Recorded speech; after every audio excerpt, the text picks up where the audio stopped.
Kasabi family. I want to bring out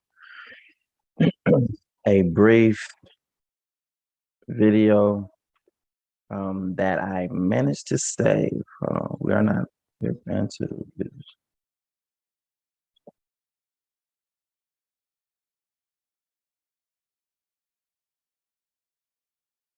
I think I'm live on Twitter.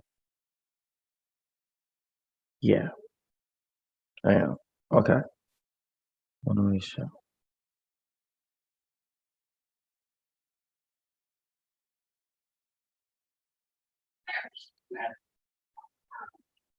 So it's something that needs to be seen.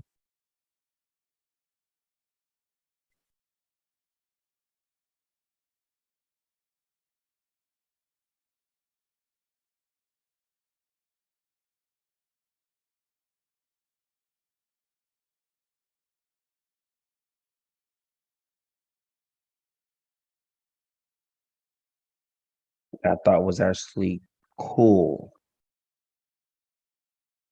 I'll play this real quick, let people know that hey, people know, right? So the scripture says you will boast in the wealth of the nations for a reason, right? Because like I've been saying, because the wealth of the nations comes from our land, period. Without our land, the wealth of the nations is nothing. The nations have nothing. If now watch this. If we come from Africa or so-called Africa, which we see that in the Bible says that David was in a place called Ariel. Now, everyone always says that, saying that it's certain things in Christianity that has parables to it, but people will not understand what it is saying. Inside of he is the lion of the tribe of Judah. Inside of saying that, they point us straight to another name that the scripture talks about in scripture, right? All right, so David encamped in where? Ariel. Wait a minute, hold up. Isaiah 29:1. It says, woe to you. Woe, watch what it says. Woe to the city of David. Woe to the city of David. So they would change the name of where we will be at. But look at the true name of where we came from. Now we're going to see exactly what this name is. We're going to go look at some scriptures where it says what? He is the lion of the what? Of the tribe of Judah. So all in Christianity, they're saying these parables, but have no understanding of where it is. Now look at this. Now, people see this right here. It says REA. Lion of the tribe of Judah, Hebrew, REA, Yehuda. Left shelter helium, REA. Because literally, that is literally the name that comes up for the name Andrew in Hebrew. It's REA. REA means strong and manly. Well, Andrew means strong and manly. REA means something else, but you notice how it's straight connected to the Lion of Judah. REA. Don't believe me? Let's go to Facebook, shall we? Not Truth Colors, because Truth Colors is in trouble for telling the truth all the time. They don't want the truth. They want lies. But now when this truth comes out, It's about to change the game up. And that's what we're trying to do. Look what it says, left shift to helium, RA. Right there. We ain't gotta make nothing up.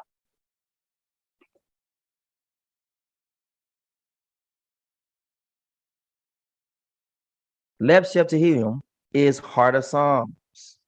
The other part is RA, so it's still connected with the line of Judah.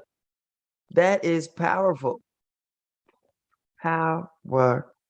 Like I just love it. It's just beautiful, right? So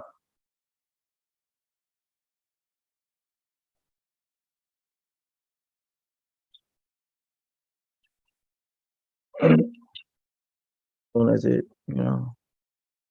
there it is, right there. RA.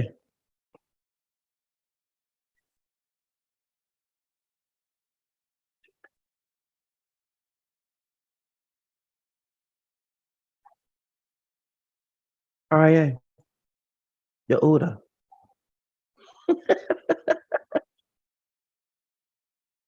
Ah. Man, I love the Father. It's just so awesome, right? It's just awesome. Look, RA, translation, which means lion. Come on now. Heart of Psalms, the lion of the tribe of Judah.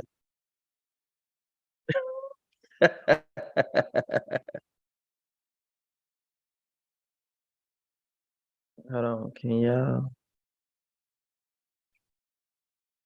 Hold on. Thank you, Sandra.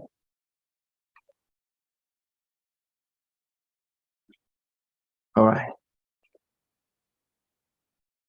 let's go back to it.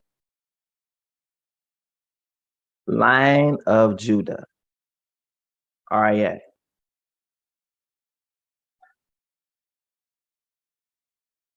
Last chapter helium. RA. RA, which means lion.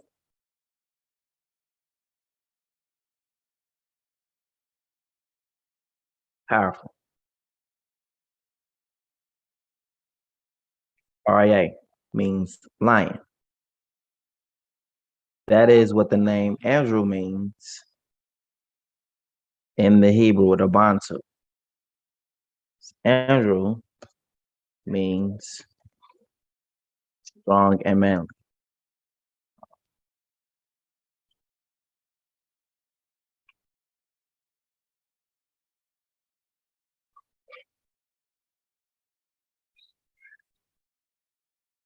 Strong and manly. And I knew this when I was way younger, like 10, 9 years old. We was doing different, you know, meanings of our name found it in the Bible.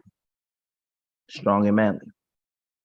Same thing as strong ox leader. Leader. RA. That's exactly what the name Andrew equivalates over into our language. It comes into RA, which means what? A lion.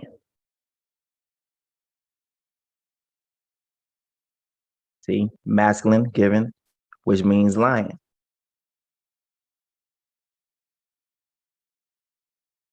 Left shift to helium or heart of Psalms, lion. Lion of the tribe of Judah, right? Now, the name Ariel, it says David was in camp. It says, woe unto the city of David. Woe to O Ariel, the city of O Ariel, the city of Ariel, where David camped. I mean, that's where he lived. Year upon year, let your festivals recur, and I will constrain Ariel, and there will be mourning and lamentations. What happened to your feast? Her feast was turned into mourning. Now, what does that mean? That means a lot of things about your feast and about your land is going to be in the book of Lamentations. Her feasts were turned into mourning. You're going to see exactly what the nations did to you in the book of Lamentations, because Lamentations literally means mourning, suffering, or what? Endures for a night, but joy comes in the morning. Weeping may endure for a night. Let's go. May endure for a night. That's during the time of the Gentile season. So weeping is going to endure while the Gentiles are in rulership. But joy comes in the morning, meaning you ain't gonna stay that way forever. He's telling you it's gonna be an end of it. When the light comes, the darkness is gonna fade away. So his anger endured but a moment. See, that's talking about what we're going right now. We're going through, watch this, he calls what we're suffering right now a moment. Can you imagine Father being mad with you for like forever? You know what I'm saying? We can't even endure this moment right here. A moment is like 490 years. For his anger endureth but a moment. In his favor is life. Weeping may endure for a night, but joy cometh in the morning. So the book of Lamentations will tell you what they did to us. Weeping, wailing, crying, sobbing, moan. Why? Because her feasts were turned into lamentations. Mourning. You want to know what they did to you? Go to Lamentations. Read it. You want to see your history? Why are people beginning to start falling? Go to Lamentations. Because it's going to have every single time when they came in, it's going to tell you who did it. They came in and took this. They did this. They killed the women who were pregnant. They did all these different things. Every single accusation against the nations is in the book of Lamentations. Because your feasts were turned into lamentations. I will turn your feasts into mourning and all your songs into a cry. Lamentations. I will turn all your feasts and all your songs into funeral songs. So Lamentations is a book of Psalms. Lamentations is a book, funeral songs, remembering Yisolele, remembering Ariel. I will bring sackcloth on every waist and baldness on every head. I will make it like the morning for an only son, and the end of it like a bitter day.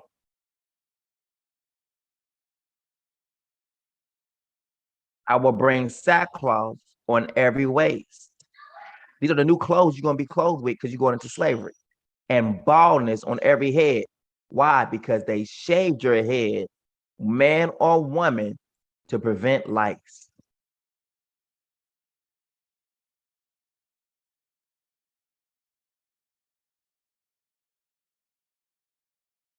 And let me bring the witness of that in the call part 2.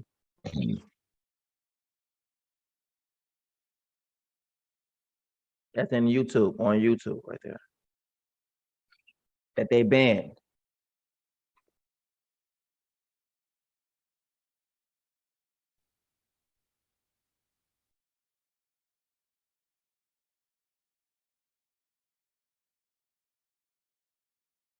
Is this making sense to anybody? Beats by other songs. Are y'all getting this? Is this starting to sink in?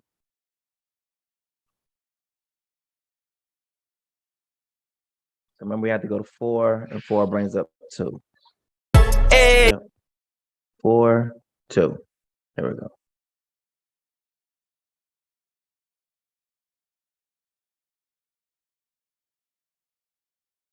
Came offering manufactured goods, weapons, and rum for slaves, African kings and merchants had little reason to hesitate. They viewed the people they sold not as fellow Africans, but criminals, debtors, or prisoners of war from rival tribes. By selling them, Kings enriched their own realms and strengthened them against neighboring enemies. African kingdoms prospered from the slave trade, but meeting the Europeans' massive demand created intense competition.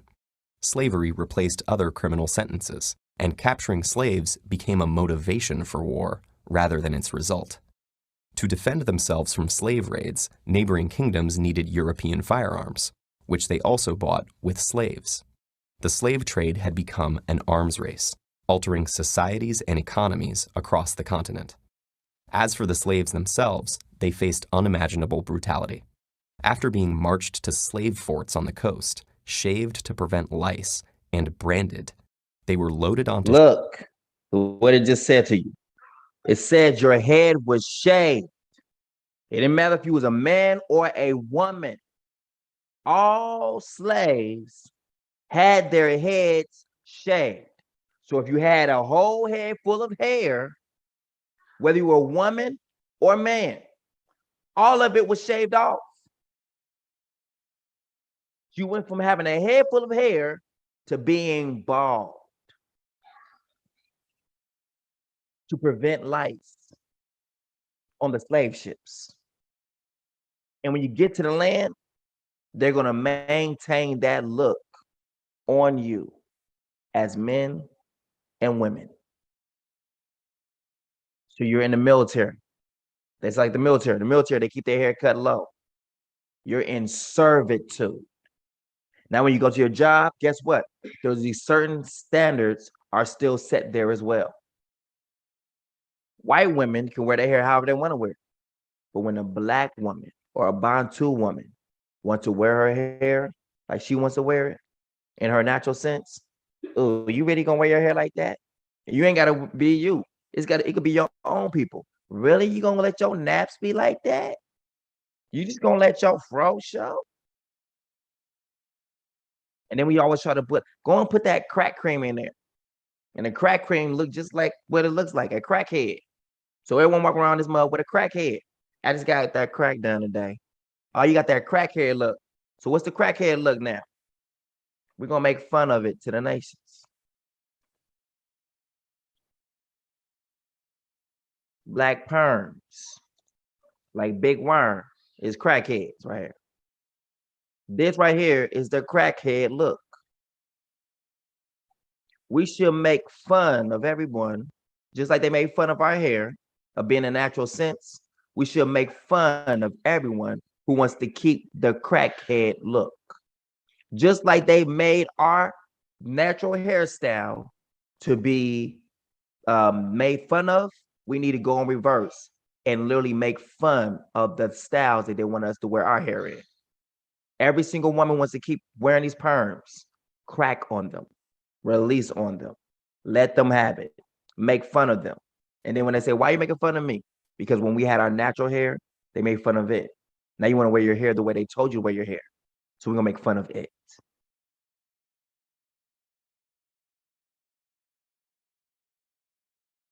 We need to bring the pride back about our own hair. All this weave and all that other stuff like that all the time is not needed. It's actually ugly for the most part. Crackheads. Love your own natural hair.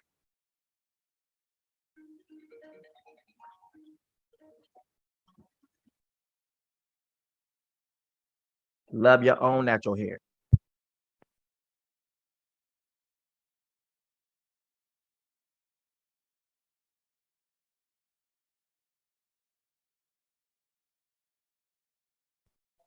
Love your own natural hair. Love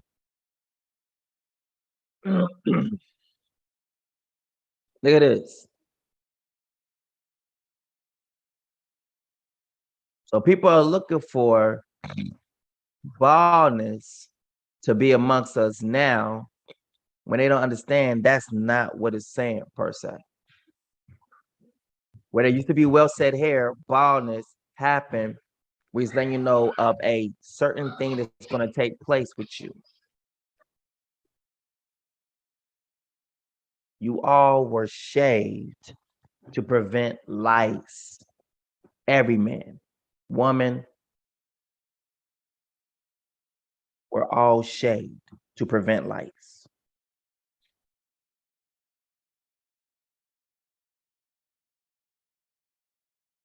Right? All right. So now, wailing, weeping, crying, sobbing, wail, sorrow may endure for a night, but joy comes in the morning. Lament, complaint, grief.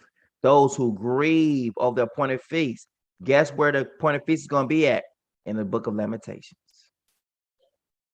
Mourning, howling, pain. I will gather those who lament. I will gather those who grieve, who lament. You now start to see your shame. I will gather those among you who grieve, who lament over the appointed feast, so that you will no longer suffer reproach. Look right now, you are suffering reproach, but do not know it. Behold, at that time I will deal with all who afflict you. Why? Because you didn't got into the book of Lamentations. I will save the lame and gather the scattered, and I will appoint praise and fame for the disgrace throughout the earth. Look at this. Now, so you got to go into the book of Lamentations and start to read the book of Lamentations. So we're going to read the first book of Lamentations. Come on. They don't want you to come into here. You know, they ain't never read the book of Lamentations in the church. They'll read a Genesis, a little bit of Genesis here and there, but the book of Lamentations don't really get, don't get, you know, you don't get touched.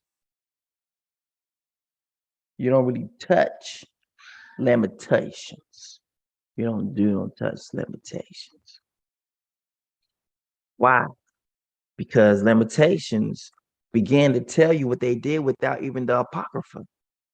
People are like, oh, we need the Apocrypha to know what they did. No, you don't. Lamentations. Let's see what it is. How lonely lies the city. Oh, my milk of magnesia. Did we just stumble onto some oil? We sure did. So people over there trying to teach us a language, whatnot. And the Father says, I will gather those.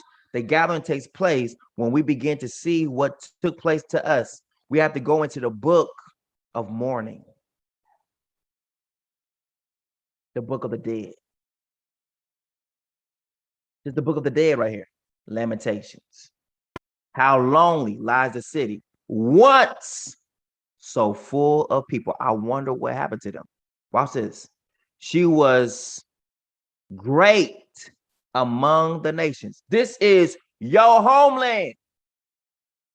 It is right there in your cupboard, right on your phone, on your computer, sitting there right there in the abominable churches. You ain't got to go so far to find out what happened to us. It's right in the book. Look how it starts off. Lamentations 1, how lonely lies the cities, and it ties into 2 Kings 24, 10 and 17. How lonely lies the city, once so full of people. She who was great among the nations has become a what? A widow. The princess of the provinces has what? Has become a slave. Oh, my milk of magnesia. Can someone cry, say it's over for you white people? Can someone please say that? We now have evidence. We now have witnesses all throughout this book to show what the nations have done to us. We ain't got to go to super extreme motives. It's written down what they did to us when they did it. What's good? She weeps aloud in the night. Weeping may endure for a night, but joy comes with tears upon her cheeks. Among all her lovers, there is no one to comfort her. All her friends have betrayed her. That means your allies amongst you who was there in Ariel betrayed you. So who is this King Buhangane or whatever his name is? His family betrayed us. So anyone listening to all these so-called kings in so-called Africa, they are slaves. Every single last one of them.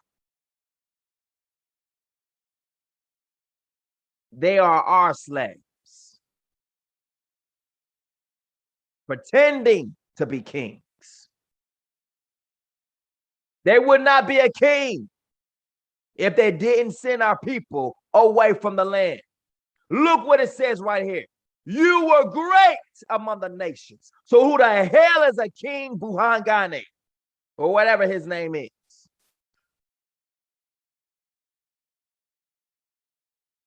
And all this so spiritualism. Forget that. Everybody want to make everything spiritual. What's the natural way? How you have the spiritual without the natural? That's why the Father, who is spiritual, tells someone who is natural on the earth before it happens. They coincide in one. If you're so spiritual, float around this mug. Don't go to the stove, drive into the stove physically. No, float.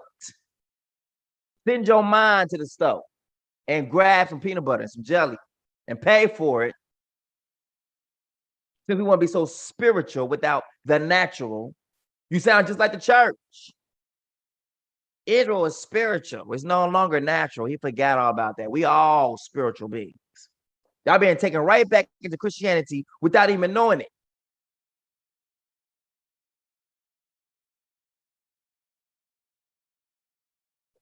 Without a physical body, the spiritual cannot exist on this earth. Let's go see that. Spirits need bodies. Without a body. Even the Messiah says, hey, I have a body. He says spirits don't have that. They're not here on earth. They don't have a physical body.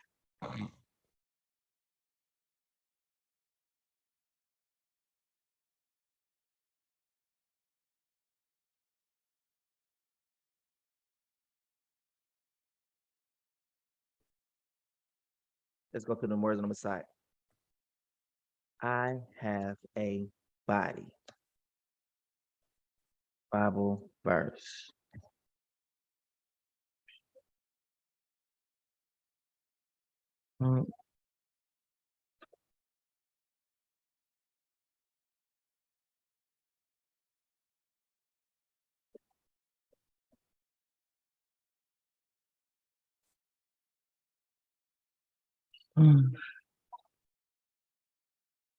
It'll be the part where he came back from the dead. And it was like, is you a ghost? I have abiding as a spirit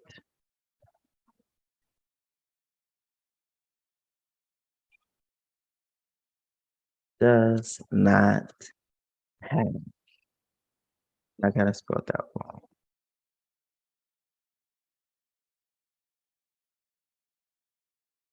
Here it is, right here. Luke 24 and 39. The Messiah appears to the disciples. Why are you troubled? They scared, like, wait a minute. You we're like, you alive. You know what I'm saying? They lost their mind. We just saw you get killed. And now you here with us? Can you imagine on that day? They probably trying to run away from him. Why are you what he says? Why are you troubled? Remind me of those little pranks with the Arabs or whatnot like that, who actually have a bag and people thinking they're gonna bomb the place, whatnot, and then they throw the bag right in front of everybody, and they say, run. And then the person start running for their life, trying to get away from the bag. Why are you troubled? The Messiah asks. And why do doubts, watch this, arise in your hearts? Look at my hands and my feet. It is I myself. Touch me and see. For a spirit does not have flesh and bones, as you see, I have. So he just told you that a spirit doesn't have flesh and bones, as you see, I have. And when he had said this, he showed them his hands and feet. But we all want to be spiritual. So I guess you ain't gonna have no flesh and no bones. Ooh, some smacking fire at all this spirituality, smacking fire at it with the word, putting it to rest. Open up coffins and laying his behind up in it. Who wants some? And I'm chopping down every single person who's talking like this. Every single one. This word right here speaks against you. You cannot have the spiritual without having an actual. What's good? But everyone wants to talk about everything is spiritual. It's so spiritual. I'm waking up to my spirituality. All right, where your flesh at? Where your bones at? Talk to me.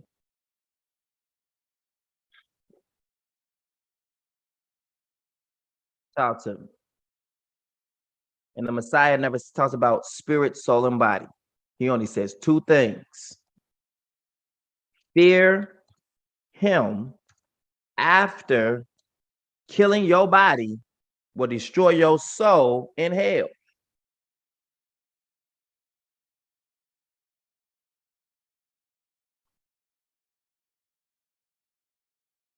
But I will show you whom you should fear. Fear the one who after you have been killed has authority to throw you into hell. Where's the spirit, soul, and body at now? Not enough memory to open this page. For real? We doing this right now? We're gonna do this right now.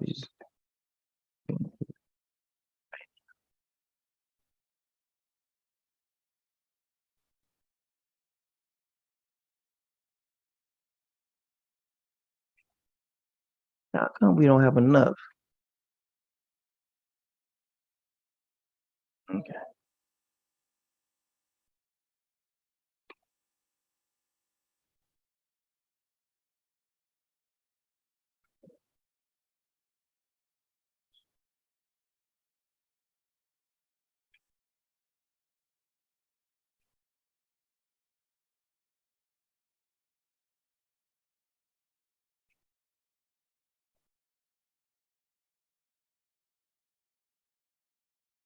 I think we back.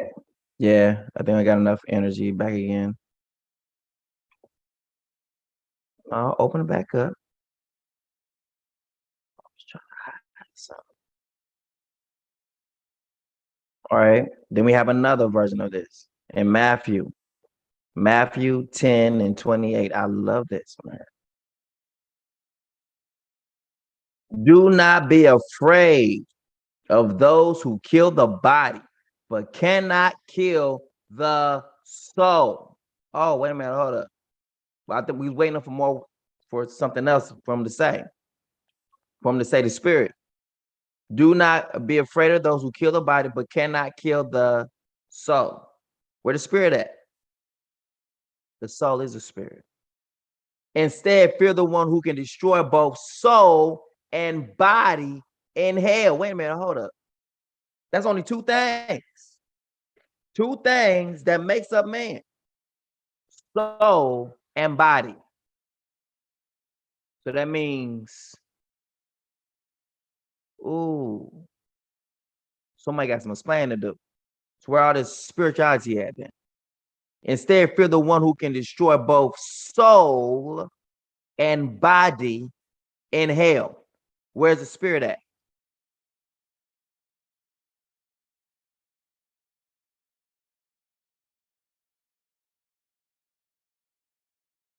Where's the spirit at?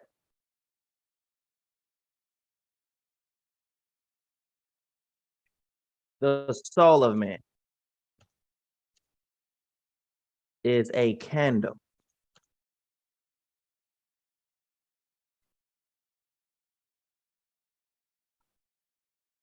You starting to see now? The spirit is the soul. The spirit of a man is the lamp of Yah, searching out his inmost being. So it's the soul of man is the lamp of Yah, searching out his inmost being. The human spirit is the lamp of Yah that sheds light on one's inmost being. So that is the soul of man.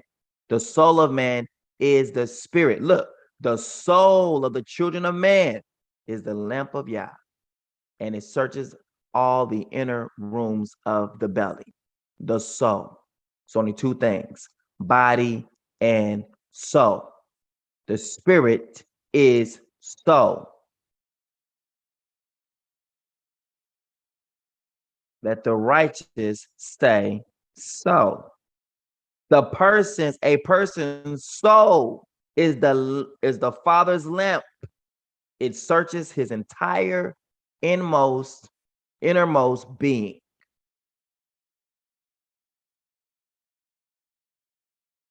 That's what the Messiah said. Do not be afraid of those who kill the body, but cannot kill the soul. That's the spirit. Instead, fear the one who can destroy both soul, which is your spirit, and body in hell. Two parts.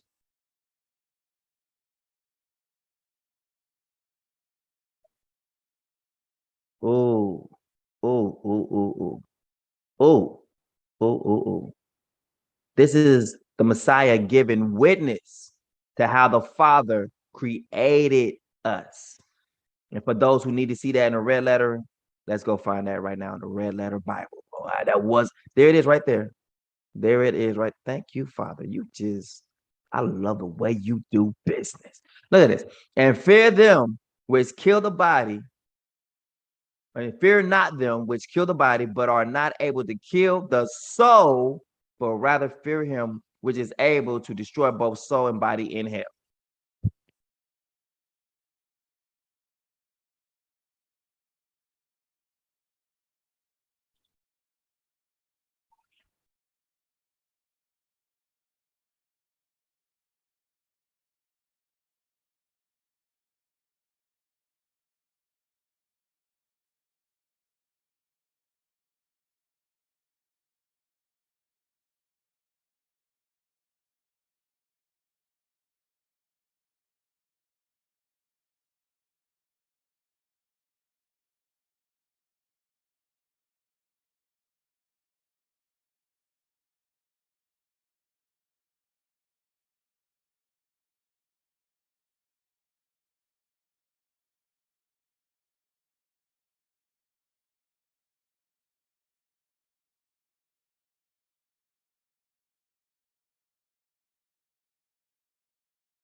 All right, so we're seeing some things here. The person's spirit or the person's soul is the lamp of Yah. It searches throughout one's innermost being.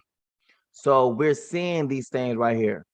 The Messiah done gave witness to what we are, and its spirit, your spirit is your soul, right? So your soul don't have any bones, and it doesn't have any flesh. That's what your body's there for. Your body covers your soul. Now, the soul is the real you. So, whatever you see in the mirror is not what you're going to see with your soul. You can't see your soul. You know what I'm saying? But your soul is what's wrapped up inside of your body. All right.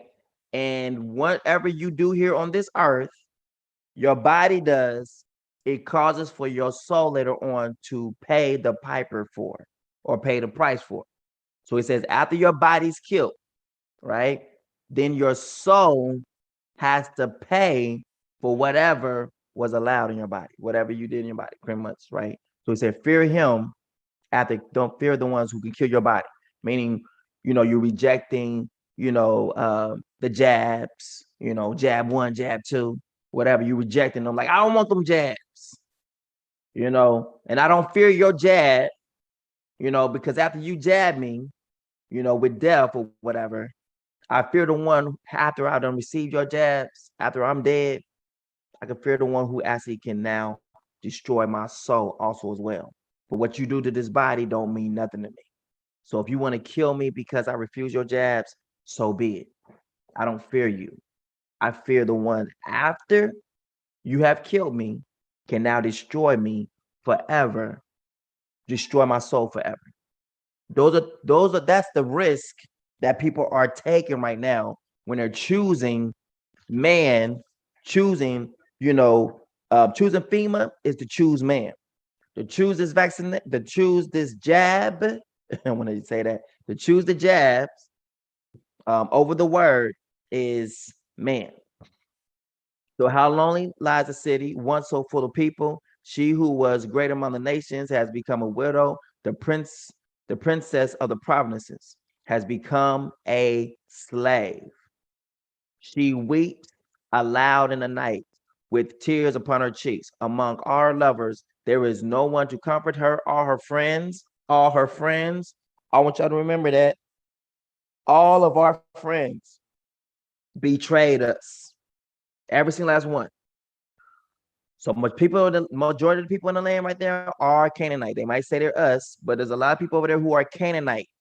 They are not to be trusted. Okay. All right. If y'all betrayed us the first time, we don't trust you. The Bible calls you Gentile. He called you Gentile for a reason. He's after the lost sheep of those who are of the land.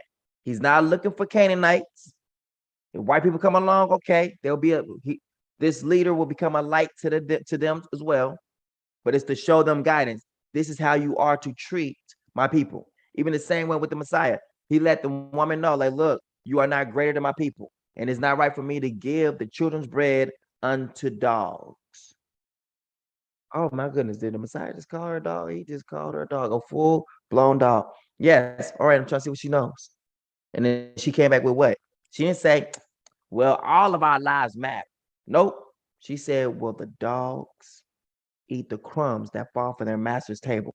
And she was not talking about the Messiah being her master. She was talking about the children being her master. So the Messiah was putting everything in order with his words. Anyone else who would say anything differently, the Father says we're going to treat everyone the same. All right, here we go. It's not right to give the children's bread unto dogs. There's no way to misappropriate this at all. He was putting the order in place. But the Messiah replied, it is not right to take the children's bread and toss it to the dogs. A Canaanite woman was called a dog.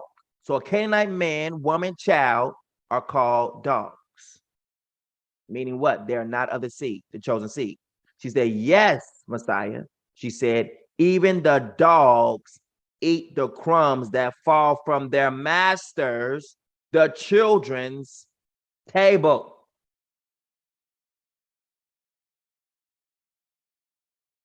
Do not give dogs what is holy. Do not throw your pearls before swine. The same thing as giving it to dogs. If you do, they may trample them under their foot and then turn and tear you to pieces. Why? Because they understand you're saying to them that you're greater than them. A dog will not understand that you're greater than them. If their mind and heart set is not that way, if they've been taught to think that they're kings, princes, and all these other things, they're not going to understand it. So that's why he said to speak to only the lost sheep of Yisrael. My job is not to speak to Canaanites. My job is to speak to our people. I was sent only but to the lost sheep of Yisrael. Now I could be a light to the Gentiles, but my mission is not for them. My mission is for our people. Yeah, yeah. Now, let's go back to Lamentations. We're going to just read chapter 1, and then we're going to watch this. It's going right and look, it's going into our thing. Now, watch this. Now, this is speaking against the ones who call themselves the so-called Jews. It's speaking against them. This whole lamentation is speaking against that whole thing. She weeps aloud in the night with tears upon her cheeks among all her lovers. There is no one to comfort her. All her friends have betrayed her. They have become her enemies. Judah has gone into exile. Booyah! Right there, it tells you under affliction and harsh slavery. What's good? Now, in all of the history of all the world, everyone knows that Black people have suffered under the most affliction and harsh slavery that there ever was. This speaks a witness against 1948. What's good, family? How we doing? It speaks against that. Solely against it. Israeli Declaration of Independence, formally Declaration of Establishment of the State of Israel, was proclaimed on May 14, 1948 by David Ben-Gurion. Now, come on now. Now, we just got to see in the Lamentations, it just spoke about the most horrific. It says Judah has gone into exile under affliction and harsh slavery. Judah, what does it mean by exile? Let's go ahead and see what it means. So if the book of Lamentations is being written because it's you have already been sent away from the land. Somebody is lying. Somebody lying. What does it mean to be in exile? Meaning you've been banished already. You banished. Look, Exile. the state of being barred from one's native country, typically for political or punitive reasons. Banishment, expulsion, deportation, eviction, uprooting. That's why it's called the planting of Yah. Separation, extradition, transportation, ostracism. The opposite of it is to return. You have been already taken from the land when the book of Lamentations is already written. The book of Lamentations is in the Old Testament. You've been expelled, banished, expurgated, deport, banned, barred, thrown out, cast out. You understand? Ejected, displaced, excommunicated, outlawed from your own homeland because you didn't listen. So Judah has already been banned. You're already in America. You are in the four corners of the earth under affliction and harsh slavery. Now, doesn't that tie in perfectly with Genesis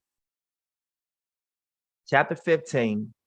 Listen to what the words of our Creator has said unto Abraham or Abram. Look what he says to them. Let's find that part and focus solely on that part of what he said. Heifer. So we want for 12. There it is. So Genesis 15 and 12. That's what we want. Let's go back out and find Genesis 15 and 12. That's what we want. Genesis 15 and 12.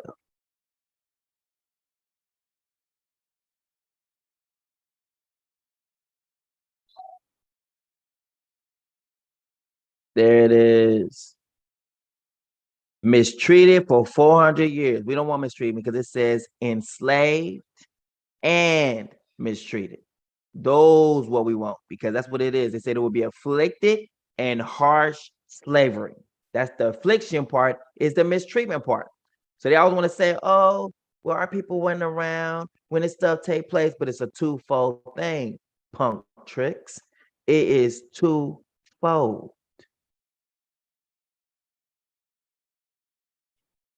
And they know that their end is here.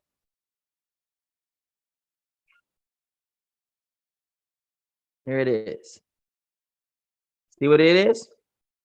New International Version. It doesn't matter how they try to change it up. The word of what the Father said is still there. The meaning of what he said is still there.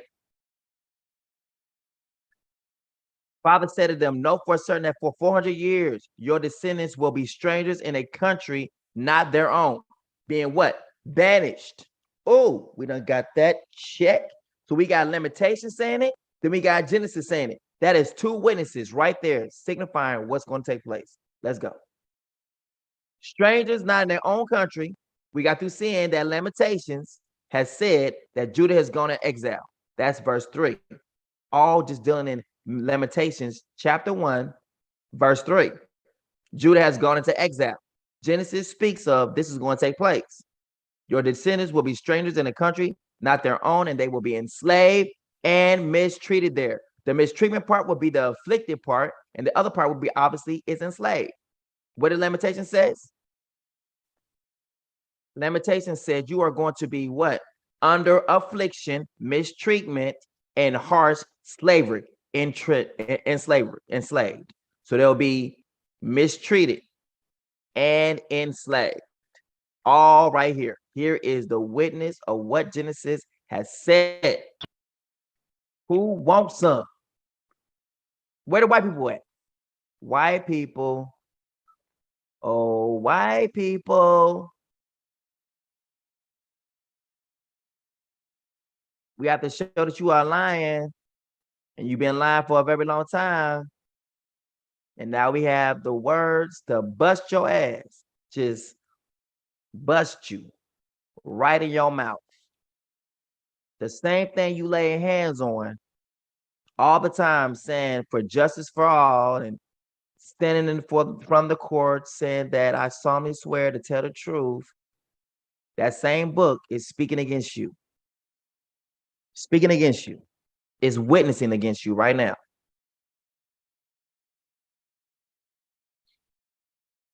And they will sojourn in a land that is not theirs and will be servants there, and they will be afflicted, mistreated. That's what it says. Here it is. Afflicted for 490 years, not 400. They pull some, it's 490. Then Yah said to Abram, know for certain that your descendants will be strangers in a land that's not their own, and they will be enslaved and afflicted, mistreated for 400 years. Do you see? Lamentation has told you that you've already gone over into a land that's not your own, and you're being afflicted. Book of Lamentations. It's telling you what's going to happen, right? Under affliction and harsh slavery, she dwells. Watch this. Judah dwells among the nations. But watch this. But finds no place to rest. Meaning what? She has no peace. Pray for the peace of Ariel. Pray for the peace of Jerusalem. Meaning what? Pray for the peace of Judah. Judah don't have no peace. Everywhere we go, there is no peace for us.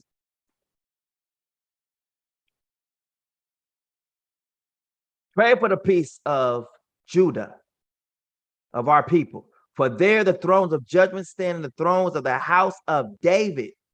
Pray for the peace of Salam, or Dar Salam, Salama.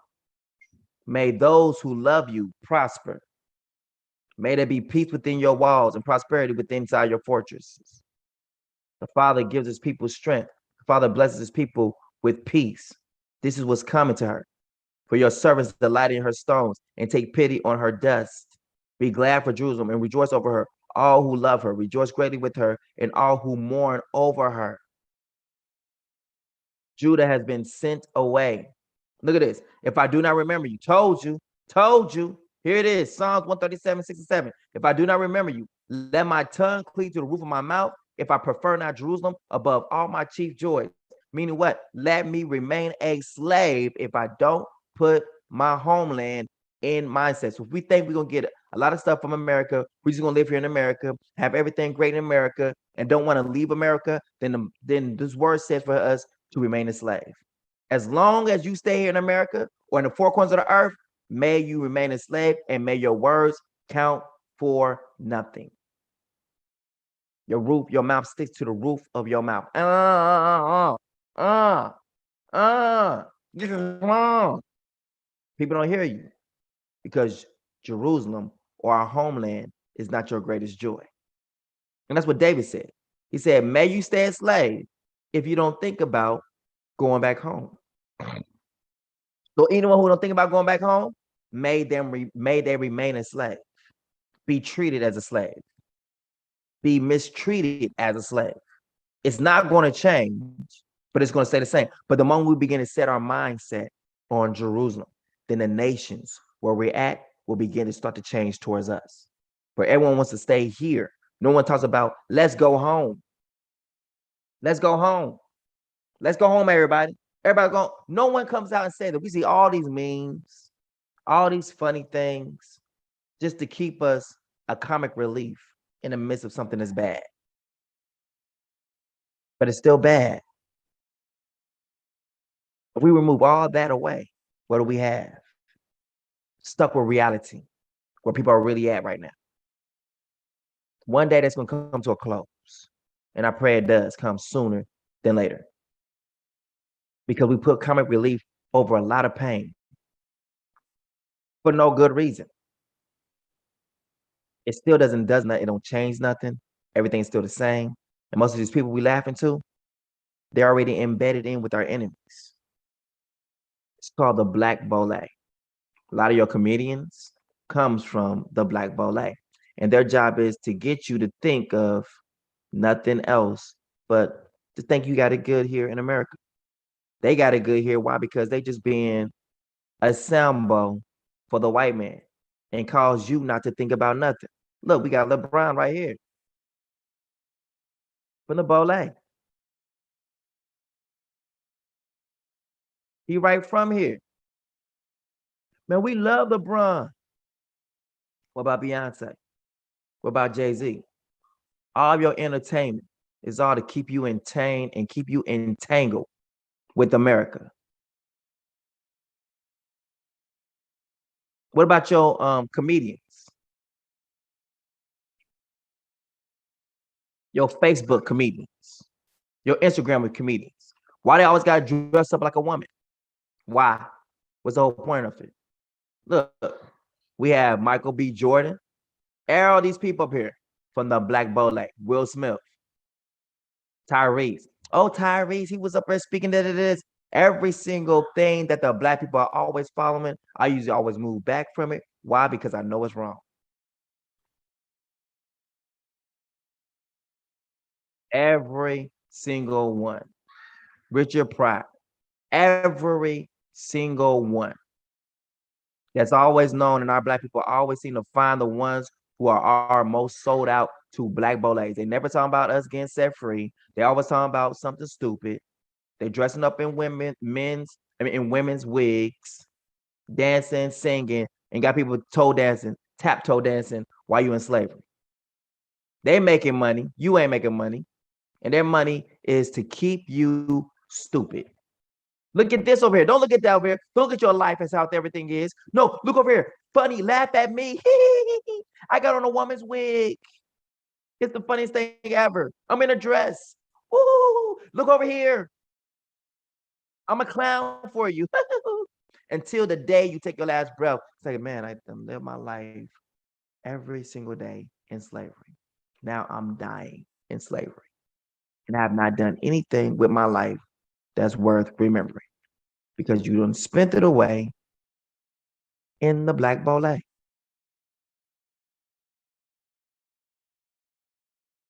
They killed this man, Steve Coker. They killed him.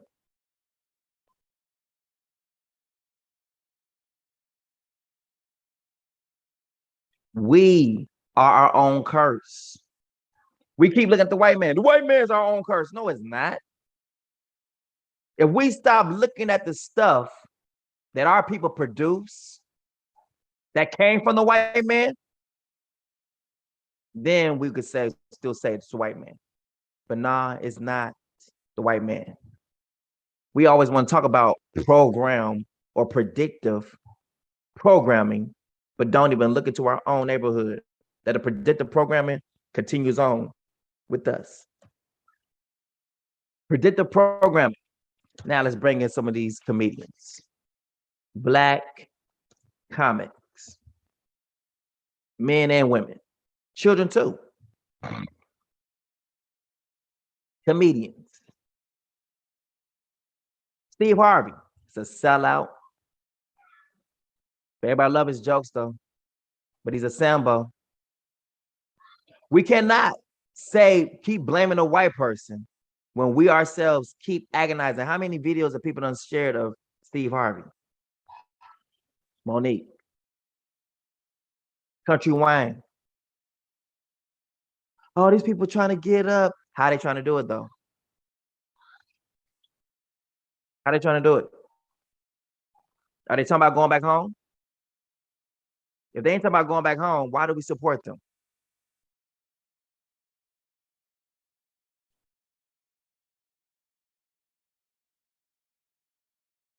Michael B. Jordan. Is he talking about going back home? Just because they say it one time in a movie don't mean nothing. Denzel Washington, is he talking about going back home?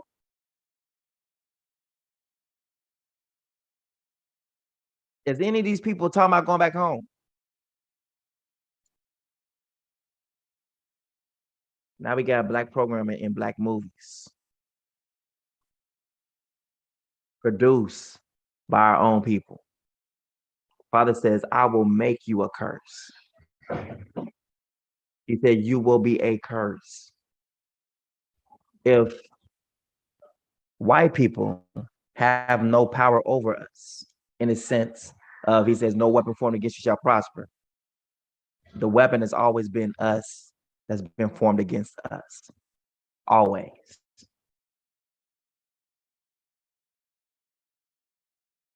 We have black gatekeepers all and through this mug. And guess what? You love them. It's funny to me how most of the people who say that they are awake are the ones who are mostly taken by these same people right here. Will Ferrell, not Will Ferrell, but what's his name? For real, Common, all of everything we love to be lied to because we watch their entertainment like it's nobody's business. But say that we love the truth while holding and shaking hands with a lie at the same exact time.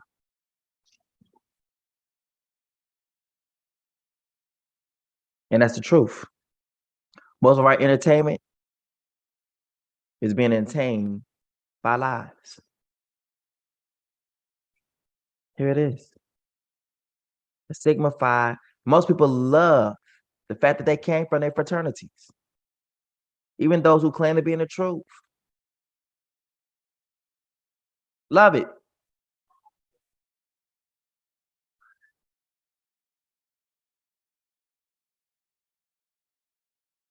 We got Bill Cosby. All these people who have been put before us the whole entire time have been in the Bole. And it's still with the Bole. I have not seen one person. I broke up with the Bole today. I have not seen one person. But they'll say, hey, go check out my new movie. And guess what we're going to do? Go check out their new movie. We're going to support. But I ain't seen LeBron say, let's go to Africa. I haven't seen that yet.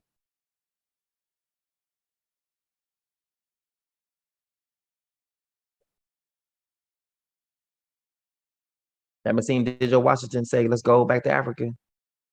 Let's go home. Shaq say, go home. All the money they're making here, I have never seen them say, let's go back home. We made enough money. Let's go back home. Hey, I'm going to pay for people's tickets to get back home. Not one person have I heard say that. All the millions, billions of dollars. Quincy Jones, I can't wait till he die. I'm gonna celebrate.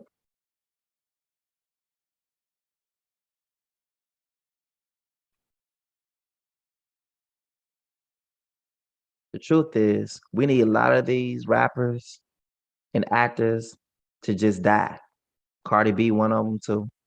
Jamie Foxx, Dr. Dre, Snoop Dogg, Jay-Z, Beyonce. All the soul ones that people are looking up to. Young Thug, Kodak Black, all of them. Just all in one day, just be sacrificed. Bruno Mars, every single person that's got your attention to die. And after they die, then your mind can actually focus on what's real. Even comics who are not what we need to be listening to, may they need to die too. Then we'll focus on what's real. It is the false reality.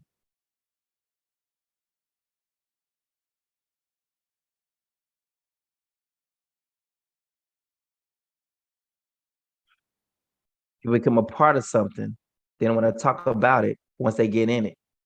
But they've been a part of it for years.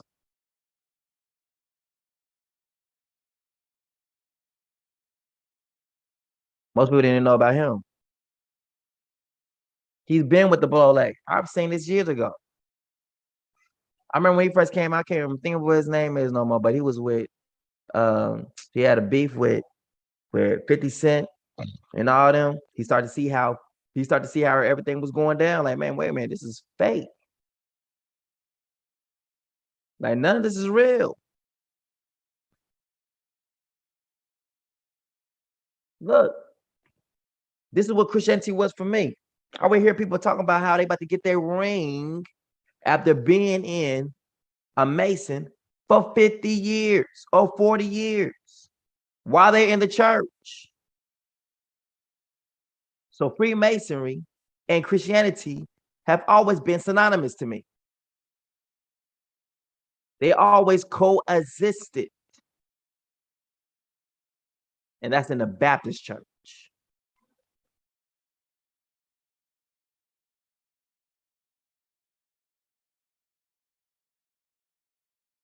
So the enemy has us by the tits and by the balls through our own people.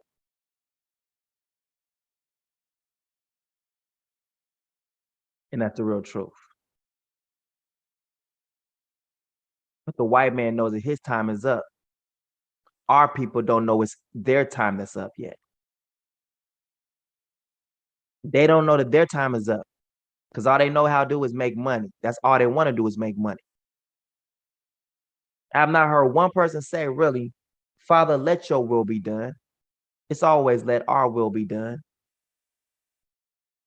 Always. And these people do not believe in letting the Father's will be done. They want their will to be done. It's my life. I'm going to do what I want to do. I'm going to do it. Only for them to be carved up like some cake many years later. Because their job is to keep you entertained.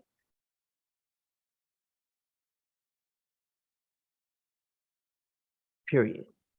And you'll have the warning signs right in front of your face, right on their body, and you'll still support because you love them that much.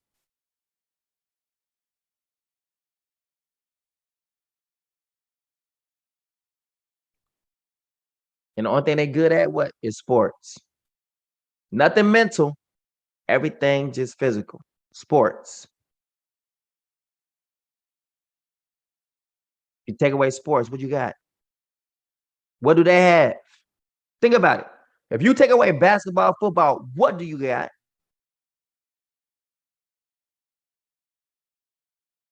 You take away BET Awards, what do you got? Everything is all entertainment. Is there anyone who knows how to sell diamonds? Anyone who knows how to make a sword? Does anyone know how to make any kind of colognes, perfumes, creams, oils? Anyone know how to draw? Most of our stuff is put towards football, basketball, music, entertainment. Everything that we value is dealing with literally basketball, football, and music and entertainment. Everything.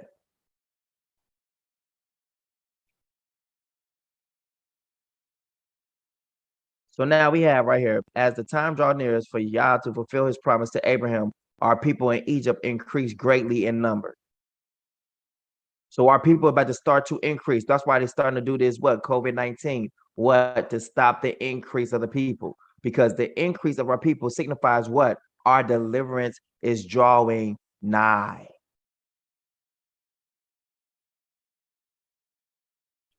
So we get back to limitations.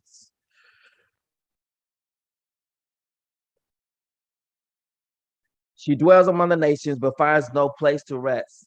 All her pursuers, watch this, it tells you, everyone who's pursuing your land, they overtook you in the midst of her distress. So they didn't give a damn that you was up there suffering, hurting, you just lost somebody. They didn't care. So you think we supposed to care about when it's time for us to rule and get in our power and get in our place? That we supposed to care about them? Oh, have mercy. Oh, forget that. Y'all got the wrong king for that one. Eye for an eye, tooth for a tooth. And I don't care who you are. Death to anyone else not listening. The roads to Zion mourn because no one, watch this, the roads, ease on down the road. The roads to Zion mourn because no one comes, watch this, to her appointed feast. So can someone please tell me how anyone is keeping the truth Sabbath on Friday sundown and Saturday sundown when this word right here just said the roads to Zion mourn, meaning your feasts have been turned into mourning. The days you were attacked was the same days of your feasts. You was attacked on your feast days. You was killed on your Sabbaths. The roads to Zion mourn because no one comes to her appointed feast. All her gates are deserted. Her priests groan. Her maidens grieve. And she herself is bitter with anguish. She is angry. Her foes, her enemies have become her masters. Anybody got any white friends? Your enemies have become your masters. Anybody work for a white employer? Her foes. Notice it didn't say European. Notice it didn't say her frenemies. No, it says the Father calls them what they are, your enemies. Her enemies become her masters. That includes Canaanites. So if King Buhange, or whatever his name is, Fat Boy, if he is a king and he's a master, it says he is your enemy. Her foes, her enemies. I don't care how people want to keep this thing pretty. I'm not going for pretty. I'm going straight for blood shed. Straight murder. Call it what you want to call it. I can care less. Her enemies have become her masters. Well, we need to think about this. No, we don't. It says it right here. Her enemies have become her masters. Her enemies are, watch this, her enemies are at ease. You know, I've been, the king of the reeds for a while now. He is at ease. Anyone who's over there in the land that's at ease is your enemy. Let me say that to you again. If you're looking online and you're hearing about these King Buhanganes and Joshua and all these things and these people living at ease in the land, they are your enemies. The same ones that we're trying to bring Africa all together. Forget him. And everyone else is trying to do that. Your enemies are the ones at peace. While you, the true people, is going to be a sign upon you, and you're not going to be at peace. What's good?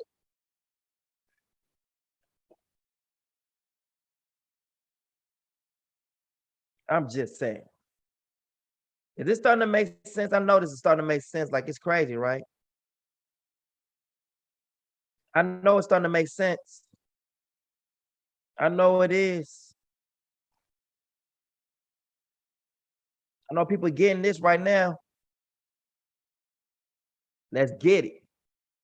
Everybody want to come to us and try to act like a friend now. Cause your ass know your people is dead wrong for what they did to us. And you know that everything belongs to us. You want to try to keep your kind of hand on our people by trying to say, let us all come up under me, King Buhangane. Forget him and his whole expedite what he's trying to do for our so-called people. Forget him.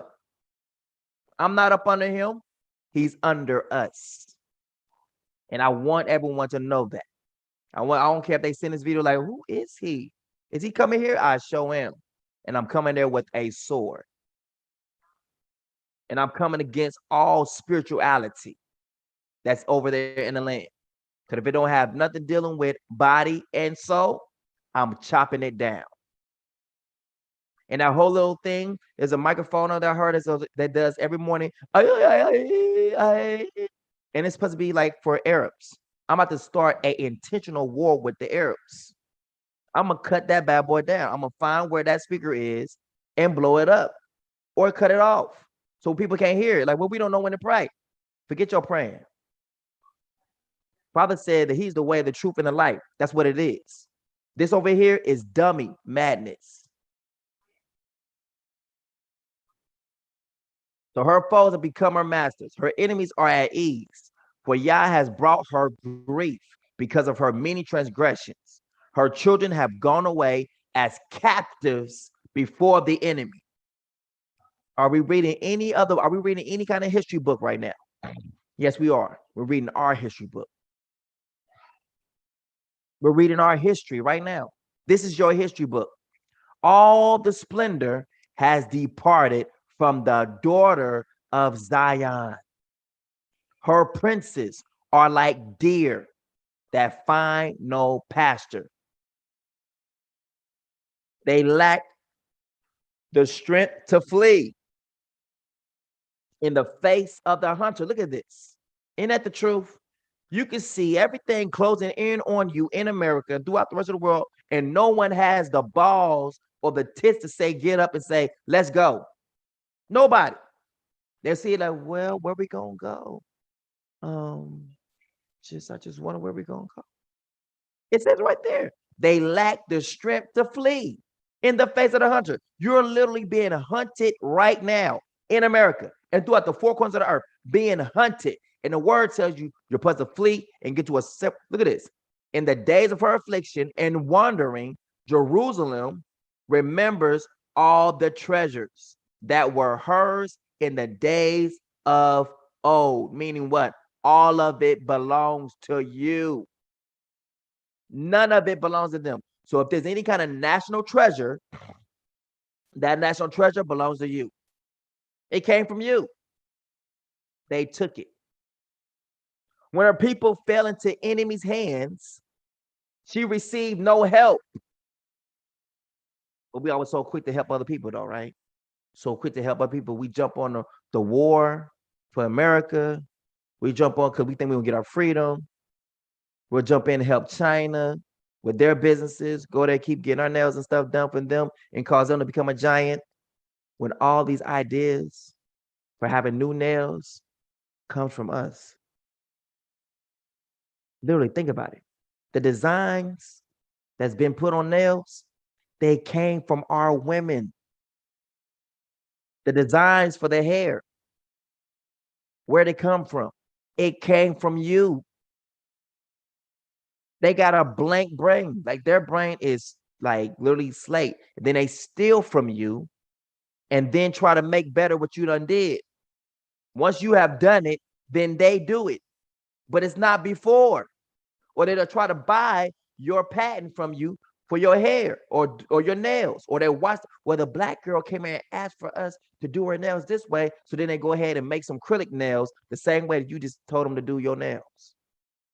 They get the idea from you and make a patent from it. If you will open up your own nail shop, open your own hair shop, and then you can actually make the money from your own ideas.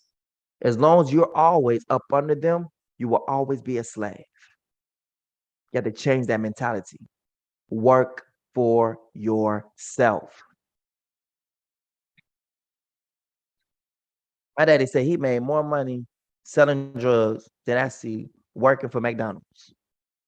He said, I made it. What they give me in 2 weeks, he said, I've already made it in 2 hours. My dad left McDonald's. When he saw his check, he was like, what? He said, I think he probably would break maybe a day or two for McDonald's. After that, he said he couldn't do it. He walked out and left. He said, y'all can have this. And didn't work for nobody else. He went into business for himself. He learned a trade from one of his own friends and his father. So it's like working for family.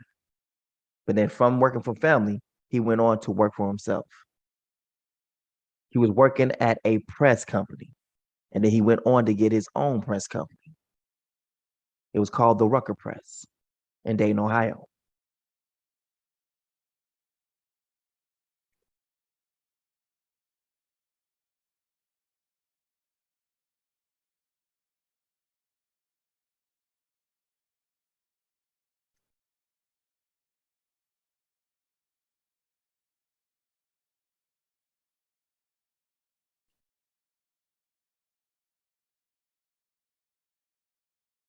That's exactly where his one book came from.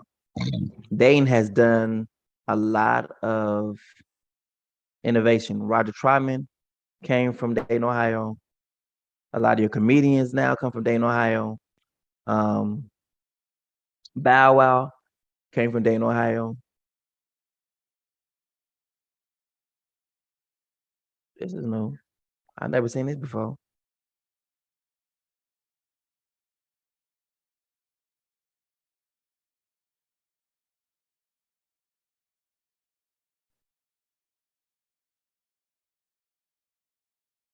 I used to play with this press, and you just squeeze down on it, and it said Rucker Press. It was powerful.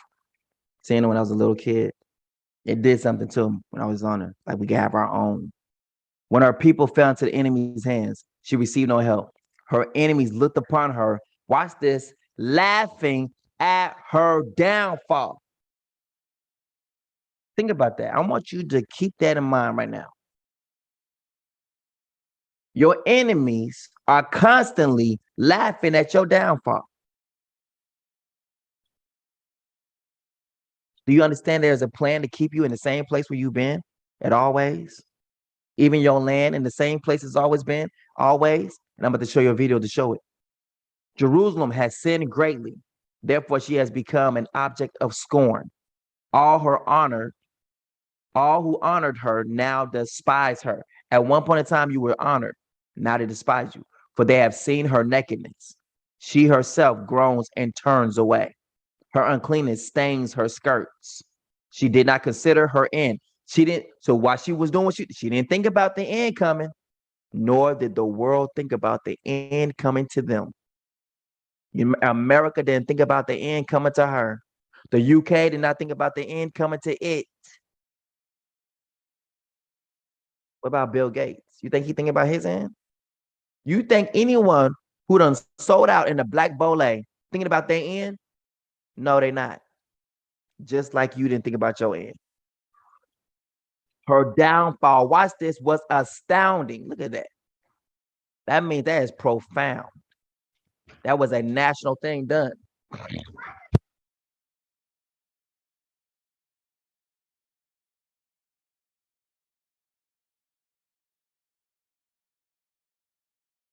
Astounding.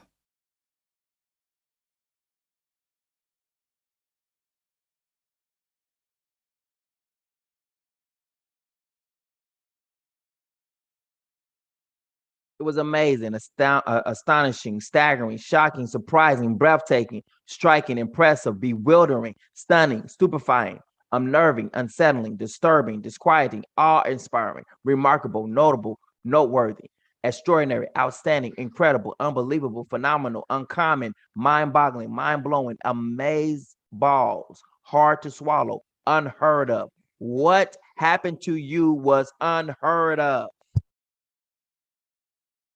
I will make your curses, your plagues wonderful. Look what it describes your downfall. Astounding. It was worth taking notes on how he did what he did. It was remarkable. It was like watching a movie. It's all inspiring. Oh my goodness, I'm inspired by their downfall. Look what the Father did to them and how he did it to them. It was like getting great reviews or rave reviews from a movie. There was no one to comfort her. No one. So they can say, well, we was there when you was being, no, yes, you was there laughing. You was the one sending us away. You and your Reed's family was the ones who were against us. King Buhangane and the king of Swaziland used to be. There was no one to comfort her. Look, oh yeah, on my affliction, for the enemy has triumphed. So if you're being sent away from your own land, that means those who are standbyers, who's watching by, standing by to watch you get taken away, were Canaanites. They were Hamitic people who was left there in the land. And the ones who were left in the land that was our people, they were now slaves in their own country. The adversary has seized all her treasures, for she has seen the nations enter her sanctuary. Now watch this. It says that Jerusalem will be trodden down by the Gentiles for 42 months. Now, if 42 months does not line up to the way the Father sees 42 months, and we're looking at it in a certain light, it may not be the same thing. 42 months could be 490 years. Those who have forbidden, what's this? Those you have forbidden to enter your assembly. So the Father forbidden these what? People to enter your assemblies. Now they have entered your assemblies now, and guess what they're doing? They're teaching your people. They're teaching your people. All her people grown as they search for something common as bread. They have traded their treasures for food to keep themselves alive. Wait a minute. Doesn't that sound the same thing that's going on right now? People are trading their life to try to keep their life alive. Hey man, this COVID-19 is really, I don't want to say that. This jab is really, this stuff that's going on right now in the world is really bad. So I have to get this jab to try to stay alive. If I want to work, I gotta get this jab. Or, look, oh yeah, and consider, for I have become despised. Is this nothing to you? All who pass by, look around and see. Is there any sorrow like mine, which was afflicted on me, which Yah made me suffer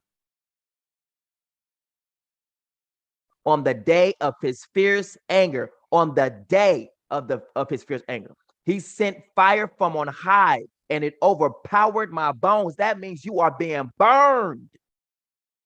He just literally set you on fire. He killed you with fire. He sent fire from on high, and it overpowered my bones. He spread a net for my feet and turned me back.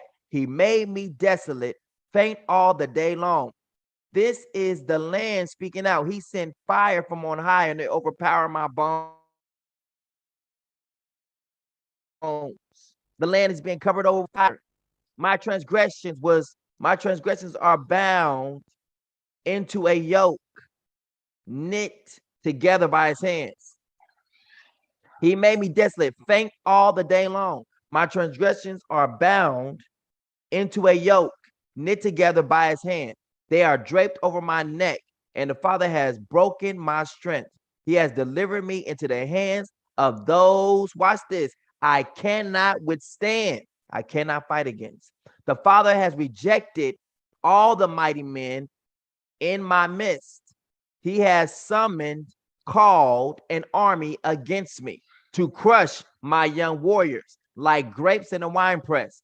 The Father has trampled the virgin daughter of Judah, never been married. For these things I weep. My eyes flow with tears. Watch this. Hold up. Like grapes in a winepress, the Father has trampled the virgin daughter of Judah. What is he speaking about? He's speaking about us because we have never been in a covenant. So for all those who want to continue to keep thinking and believing this lie that they've been in a covenant, here is the word speaking against you, saying that you are a virgin. If you are a virgin, that means you have never been married. That means you are not in a covenant even at this moment. That's why the Father says, I will make a covenant to you. I will give you as a covenant to the people, meaning they will have to marry the king, which they're coming back into a covenant relationship with the Father. Period. But this, you're being crushed like wine press, that's us now. That's us now. You've already been dispersed with the four corners of the earth. Now you're being trampled. Anything like hands up, don't shoot. For these things I weep, my eyes flow with tears, for there is no one nearby to comfort me, no one to revive my soul.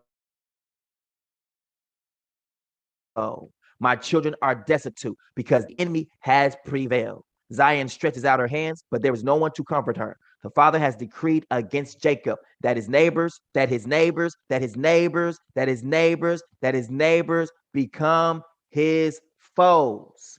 The Father has decreed that against Jacob, that his neighbors, the neighbors of Jacob, becomes his foes, his own enemies. Jerusalem has become an unclean thing among them.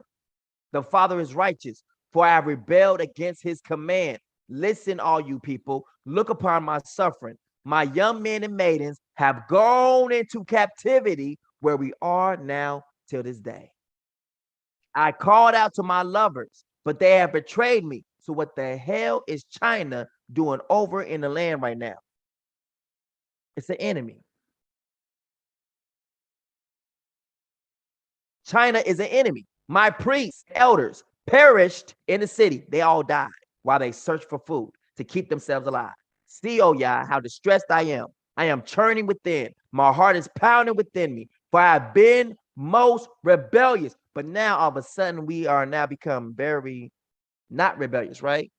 You got me bent. That's why he said when the Son of Man comes, would he find rebellion or would he find faith? I still find rebellion. Outside the sword bereaves. Inside there is death. People have heard my groaning, but there is no one to comfort me. All my enemies have heard of my trouble. They are glad that you have caused it. May you bring the day you have announced so that they may become like me. Told you he's going to switch cups, change clothes. Give me this cup. This cup go to your hand. This cup from their hand goes now to you. He's doing a switcheroo. The wealth of the wicked is laid up for the just on the day you leave. Let all their wickedness come before you and deal with them as you have dealt with me because of all my transgressions. For my groans are many and my heart is faint.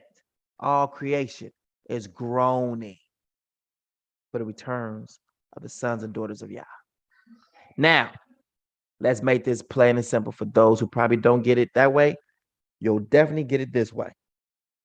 And after that, I'm going to finish and be out your hair because this right here is going to piss you off. And you ain't going to need no one else to say nothing to you right now. When people speak to you, be like, get out my face. I don't hear what you got to say. If you ain't talking about nothing going back home, I don't care what you got to say. I don't care to see this. I don't care to do this. I don't want to do nothing. Forget all what you're talking about. I know what you did to me. I know what you did to my people. The king has brought it out to me. We see it down. It's all here before our face. The book of Lamentations speak about everything you did to us. Y'all would try to hide some of the most so-called important things But the most important thing, y'all left untouched. The book of Lamentations. Y'all didn't even touch that book. No. So now we're about to go ahead and get it in.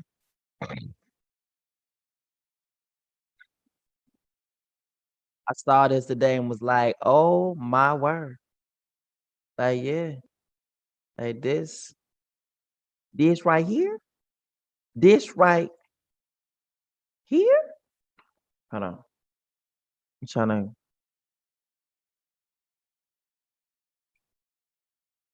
All right, I hear you, Father. So we want to see what the land is. All right, so I was showing all that. We're going to show you our land is Ariel. Something is happening. Like I can't. There we go. Now, Lamentations says the same thing that we just got through reading. Look what just happened to us in Lamentations. Now look at Isaiah 29:1. It fits in perfectly. Woe to the city of David, which is called what? Ariel. Whoa, Ariel, the city where David once camped. Add year to year, keep your feast on schedule. So Ariel, which literally means, watch this, the Lion of the tribe of Judah. Ariel literally means, watch what it means.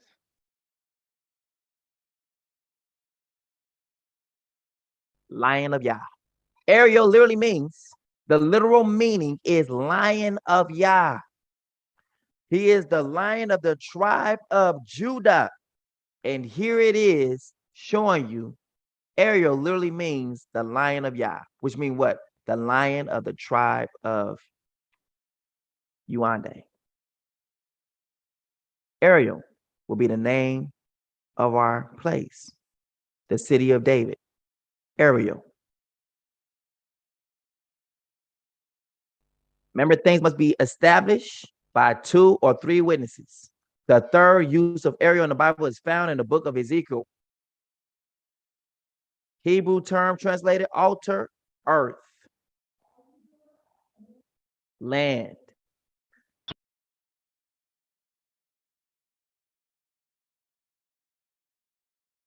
Come on now.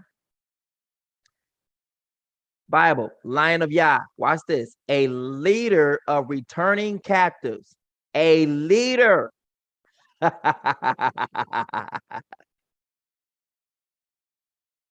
Ariel, which would be the same thing as Aria, which means what? Lion, Lion of Judah. The Lion of Judah is called Aria or Ariel. A leader of returning captives. The leader of them. This is the king.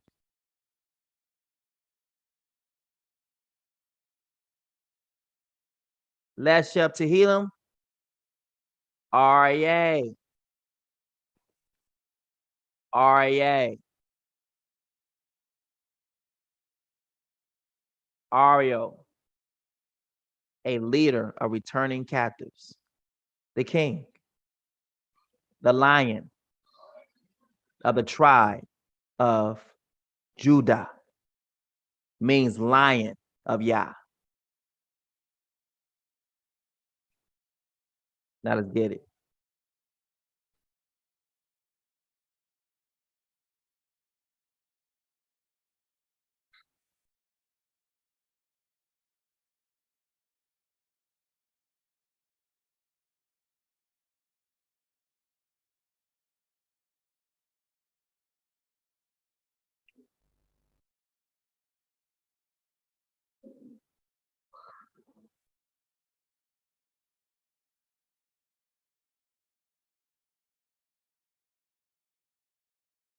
All right, here we see.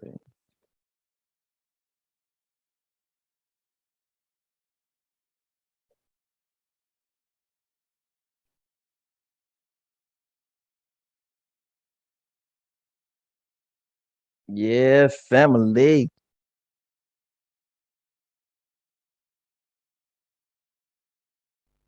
All right. Now let's get it popping. It's gonna piss y'all off, like I said though. All right.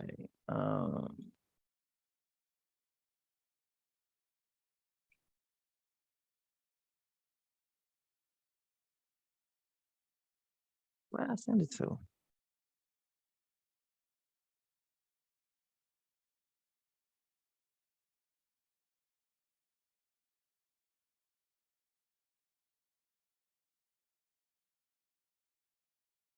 It must be left shut there.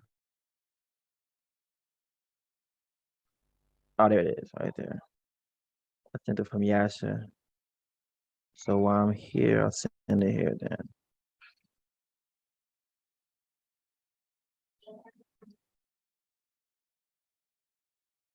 All right, there we go.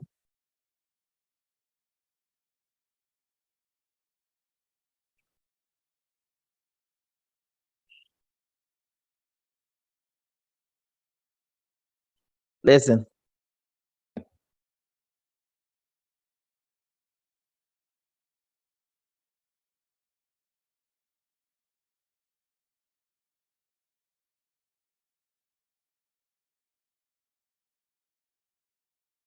In Africa has been fundamental Listen to to the what he global said. prosperity. Africa historically, sub-Saharan Africa has been fundamental to the global prosperity of the advanced countries. Okay? And Africa had a role to play. It has a role as a raw material producer. We will not allow sub-Saharan Africa to escape that. Okay, we do everything to keep sub-Saharan Africa where it is, also impoverished. It's absolutely vital for the prosperity of everyone else. So let's get clear about that. Okay, and this means all the economic structures, all the global institutions, and the economics we teach everyone is all designed to keep Africa exactly where it is. And whether it is Europe or US or now China, it's always the same. We need Africa to be impoverished because we need those raw materials and we need them dirt cheap. Okay, so that's the message. It doesn't mean to say that there's nothing Africans can do. Of course there is. Okay, but this is the opposition that they're fighting. This is what it's about. Because if Africa does do something different, I assure you living standards of all those in Europe and North America and Asia is going to fall. Okay? And that is a big price to pay. I assure you that the West is not going to allow that without a big fight.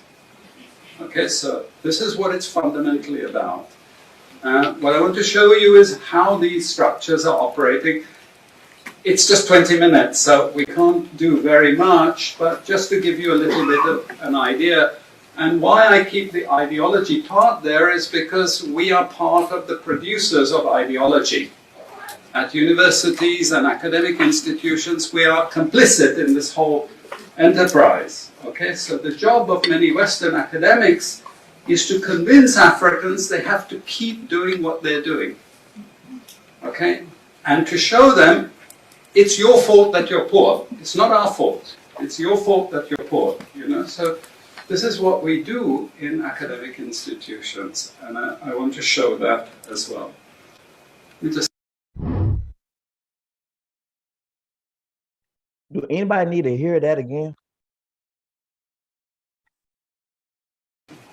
Africa historically, sub-Saharan Africa has been fundamental to the global prosperity of the advanced countries. Okay? And Africa had a role to play. It has a role as a raw material producer. We will not allow sub-Saharan Africa to escape that. Okay, we do everything to keep sub-Saharan Africa where it is, also impoverished. It's absolutely vital for for the prosperity of everyone else. So let's get clear about that.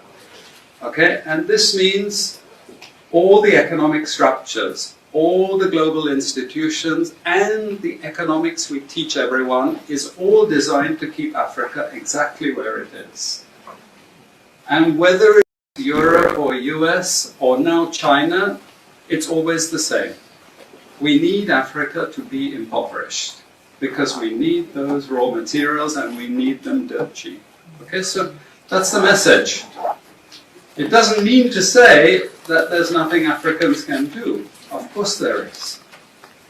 Okay, but this is the opposition that they're fighting. This is what it's about. Because if Africa does do something different, I assure you living standards of all those in Europe and North America and Asia is going to fall.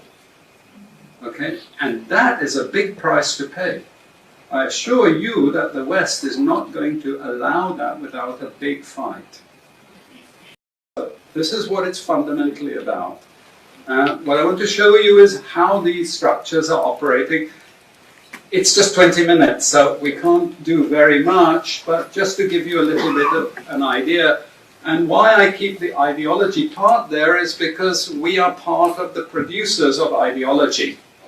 At universities and academic institutions, we are complicit in this whole enterprise. Okay, so the job of many Western academics is to convince Africans they have to keep doing what they're doing. Okay, and to show them it's your fault that you're poor. It's not our fault. It's your fault that you're poor. You know, so this is what we do in academic institutions, and I want to show that as well. Let me just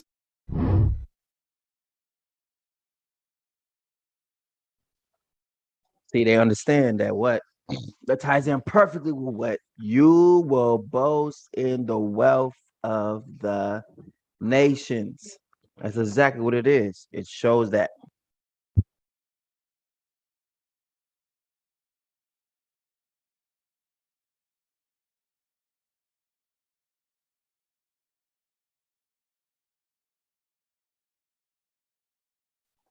It shows that you will boast in the wealth of the nation.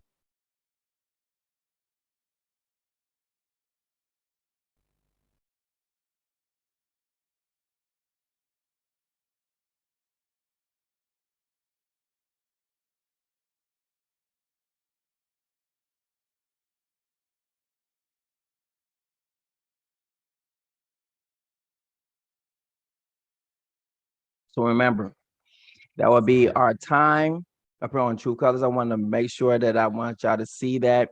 So get started in the book of Lamentations. Um, and start to see some things of what happened to us because it's right there in the word. We ain't got to go far. We be like, we're looking for we don't have the history book of this, history book of that. You don't really need it because you have the history of the Bible, which got Lamentations. That now you can see that you was exiled from the land, and it showed what's going to happen to you, everything. And that's just only just chapter one. Let me see. Lamentations go all the way up to what? Let me see.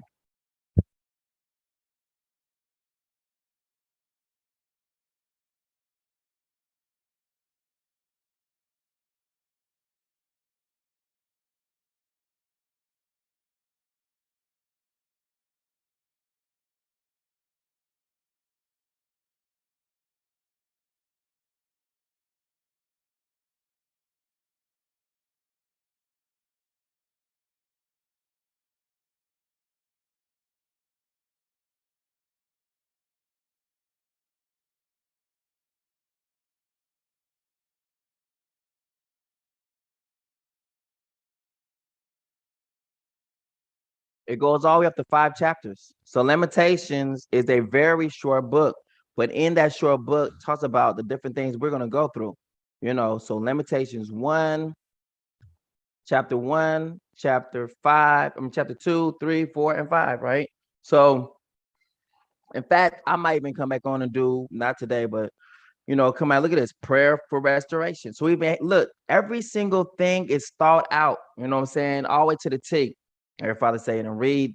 You already said read once, so let's read it in. Prayer for restoration. Remember, oh y'all, what has happened to us. So like that's where our mindset need to be. When we begin to start, look at this. I will gather those who grieve. I will gather those who are following the book of Lamentations. Lamentations is the mission key, it's the call, a prayer for restoration, restoring what? Back to the land, going back home. There's a prayer for it. You know what I'm saying? You must come in through the door. Come in with the in the instructions that's been told to us. Wow. Okay. I'm at to send that on in right now. Hold on. Let's go ahead before we end this off real quick. Um, we're gonna look at this real quick because this man telling us to stand our ground, right? Man says, stand your ground, right?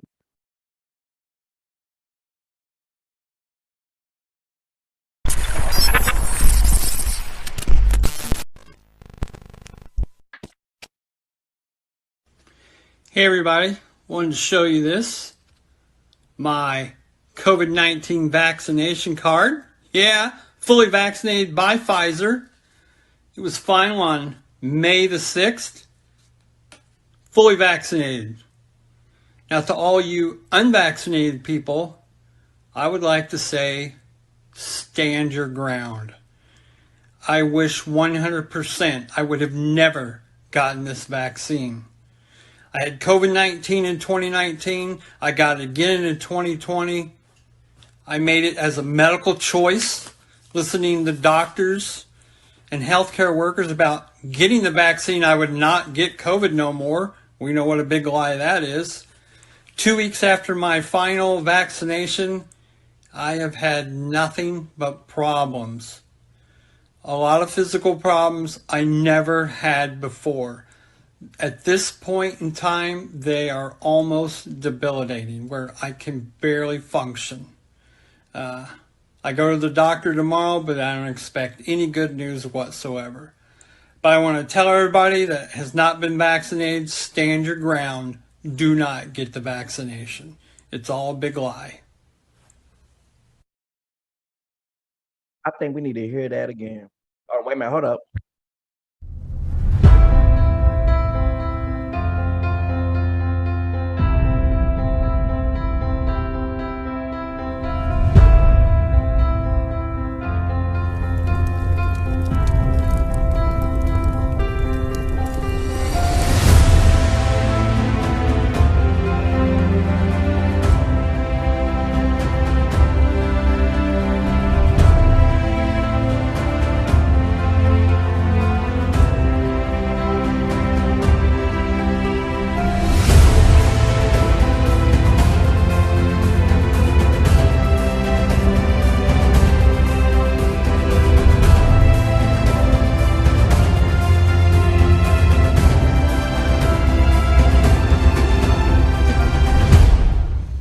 Looks like we might have to go over the Roxy too. Let's go ahead and look at that again because that was great.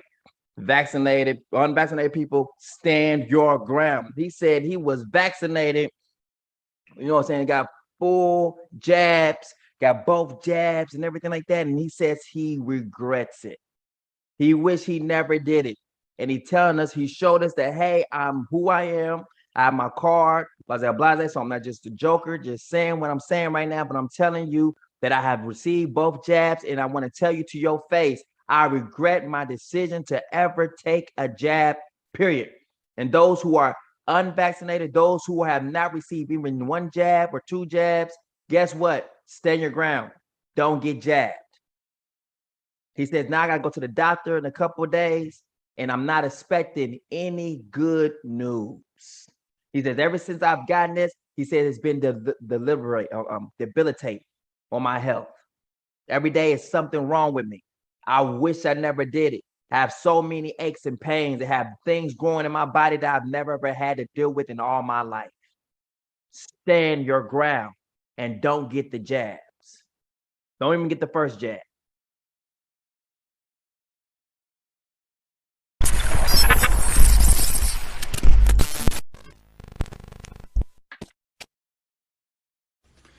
Hey everybody, wanted to show you this.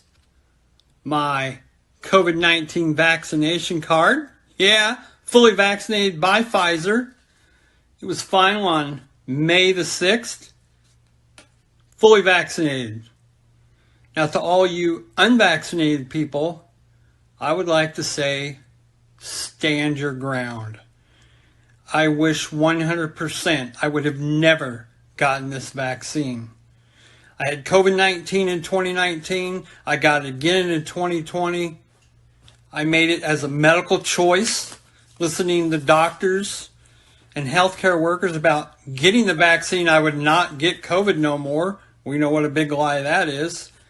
2 weeks after my final vaccination, I have had nothing but problems. A lot of physical problems I never had before. At this point in time, they are almost debilitating, where I can barely function. I go to the doctor tomorrow, but I don't expect any good news whatsoever. But I want to tell everybody that has not been vaccinated, stand your ground. Do not get the vaccination. It's all a big lie.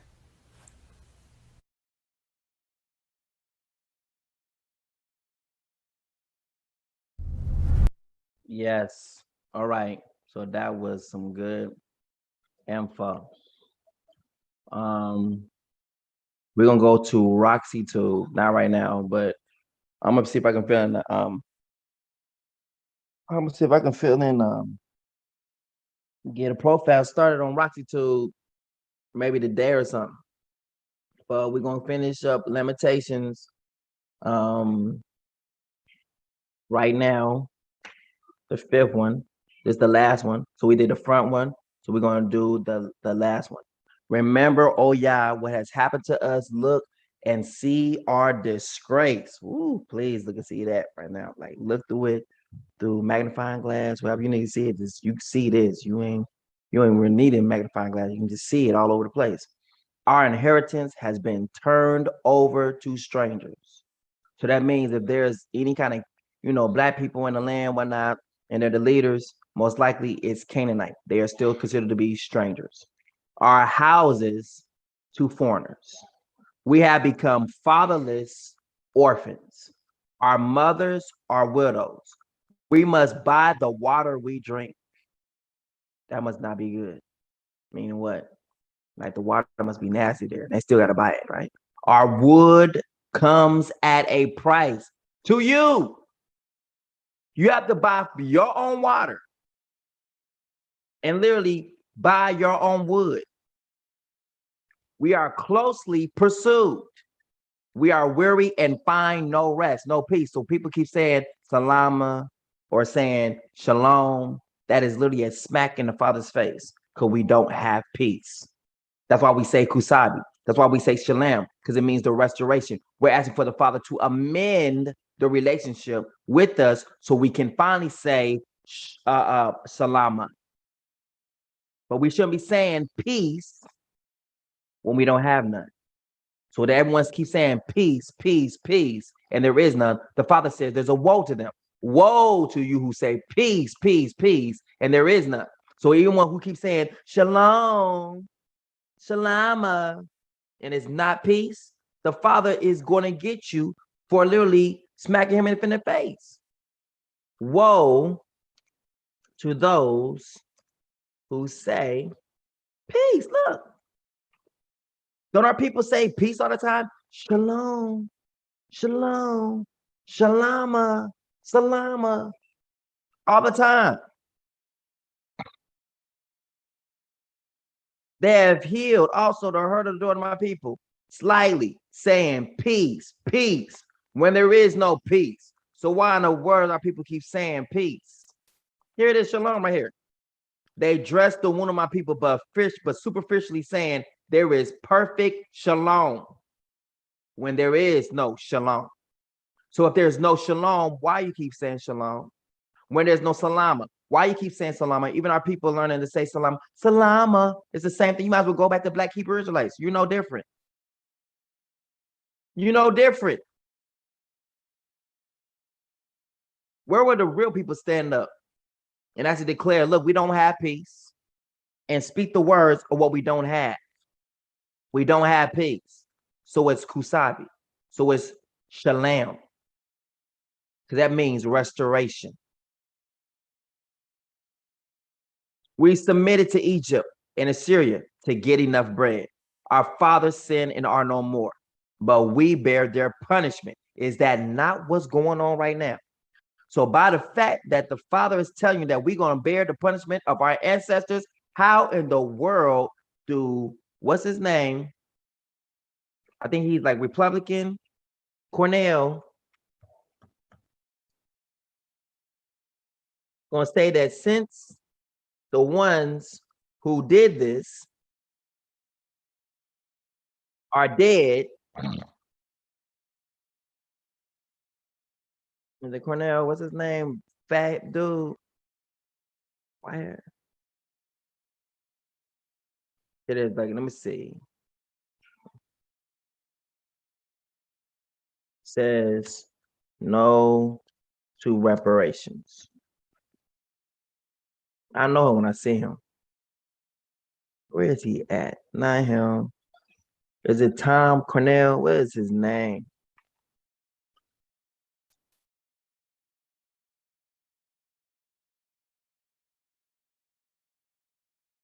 There he is. Him. McConnell. This dude.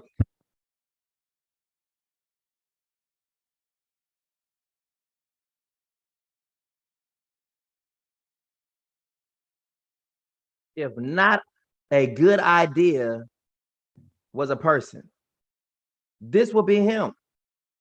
He looks like a not good, he looks like a bad idea, not a good idea. He looks just like his words that come out of his mouth. Not a good idea. You are what you eat. Anyone speaking against it, why? Because he knows what they just said. They will lose everything. It's not a good idea. I mean, we about to go into the same thing that we done half with them about. Mitch McConnell will literally look at his face. Us give them back what? No, that's not a good idea. Because that means I become poor. So what? So what? It's time to give up them funds. To give us what belongs to us. He looks like a turtle, don't he? A white turtle, don't he? With the little neck right there. We just bring up a little turtle real quick. That's exactly what he looked like. He looks like a turtle. I need a good turtle. That's not him. Well, maybe almost. It's a specific one I'm seeing though.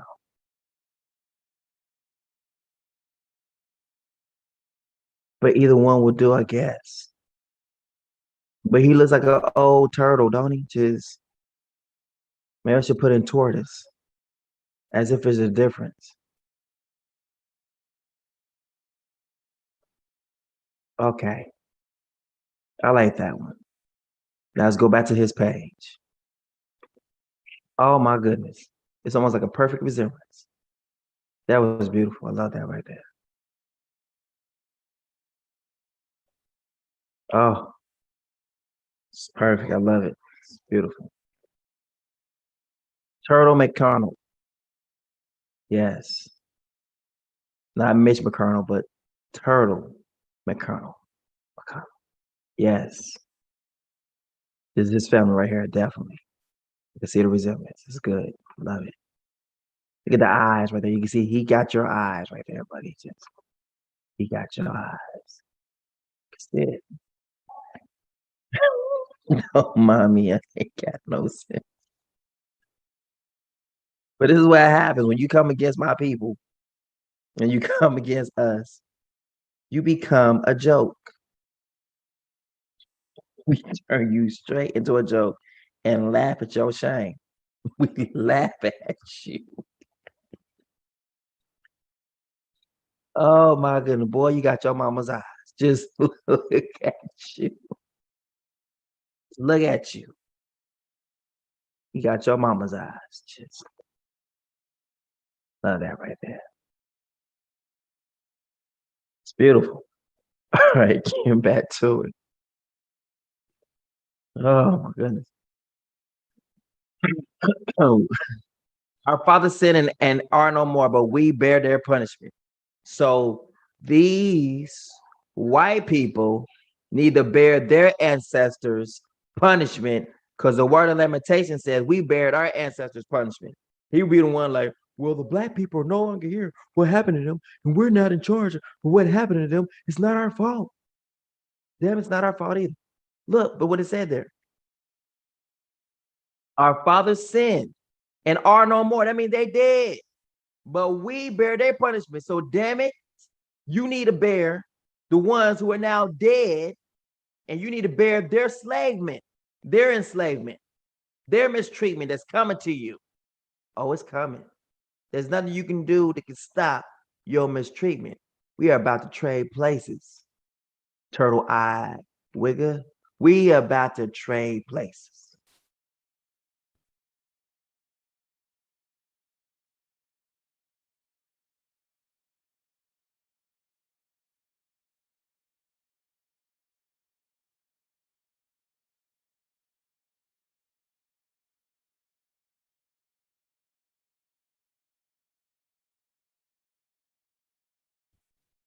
I'm about to do a meme and it's about to hurt.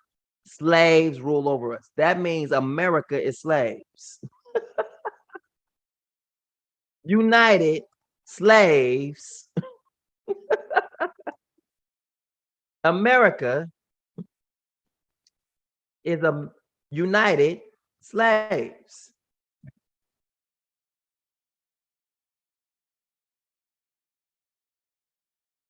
American slaves. That's exactly what they're going into. Captivity. Slaves rule over us. The Canaanites. So King Buhangak, by this scripture alone, shows that he is a slave in the land, calling himself a king. It's in reverse. Everyone who's low goes up, and everyone who's high comes down. Everyone in high position are the slaves, because the slaves are in rulership over us. That means China is a slave too. Bill Gates is a slave. FEMA is slaves. So you ain't got to listen to nothing that the slave tell you to do. Beat their ass into submission. The police officers are slaves. The jail cells and those who own over them. The government is in slavery too. Biden, his bitch ass is a slave too. All of government officials are slaves. The police officers are slaves. Everything in America that has any kind of so-called authority or power is slaves. Ooh. Those over COVID is slaves. There is no one to deliver us from their hands. We get our bread at the risk of our lives. Because of the sword in the wilderness. Our skin is as hot as an oven. Look at the color, it's speaking about us. With fever from our hunger. Women have been ravished in Zion. That means you've been raped. Virgins in the cities of Judah. Princes have been hung up by their hands. Elders receive no respect. Young men toil at millstones. Boys stagger under loads of wood. The elders have left the city gate. The young men have stopped their music. Joy has left their hearts. Our dancing is turned to mourning. The crown has fallen from our head. Woe to us, for we have sinned. Because of this, our hearts are faint. Because of these, our eyes grow dim. Because of Mount Zion, which lies desolate, patrolled by foxes. Foxes have homes and birds have nests, but the Son of Man has no place to lay his head because it's gotten over by slaves. His land has been taken. Let's look at that real quick. What the Messiah was saying. Foxes have dens or have holes.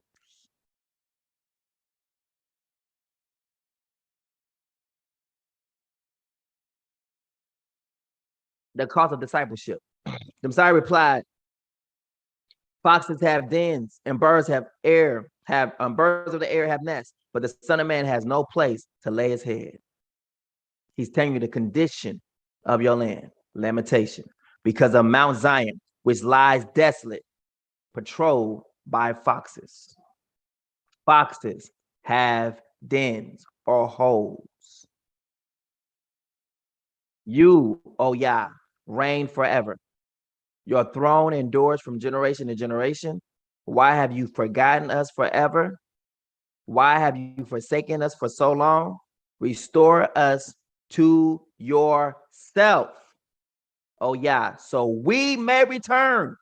Until the Father restores us to himself, we can't return. Oh Yah, so we may return. Renew our days as of old, unless you have utterly rejected us and remain angry with us beyond measure. Meaning, if your anger lasts forever, that means you have lied in your word, because now it's beyond measure. The Father can't stay angry with us forever. That's why the Father says, here's my answer to you all. I will give you as what? As a covenant to the people. Meaning what? I will marry them through you.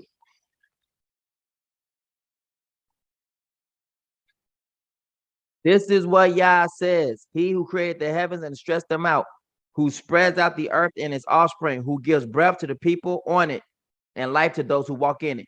I, Yah, have called you for a righteous purpose, and I will take hold of your hand. I will keep you and appoint you to be a covenant, a marriage, a bridegroom to the bride for the people, and a light to the nations. A light for revelation to the nations and for glory to your people. Yisrael. When revelation comes in, that means a person now can see. And I'm going to give you as a light for revelation to the nations. Revelation. Disclosure. Revelation. An unknown fact, especially one that is made known in a dramatic way. A divine or supernatural disclosure to humans of something relating to human existence or the world. Meaning what? I'm going to give you understanding, announcement, report, news, the good news, leak, acknowledgement, admission, confession, declaration, utterance. I'm going to give you, you're going to give the good news to the Gentiles and a light for revelation to the Gentiles. They're going to receive the good news. They're going to hear what the good news really is. They're going to hear the gospel for what it really is. Yeah. Gotta love it, man.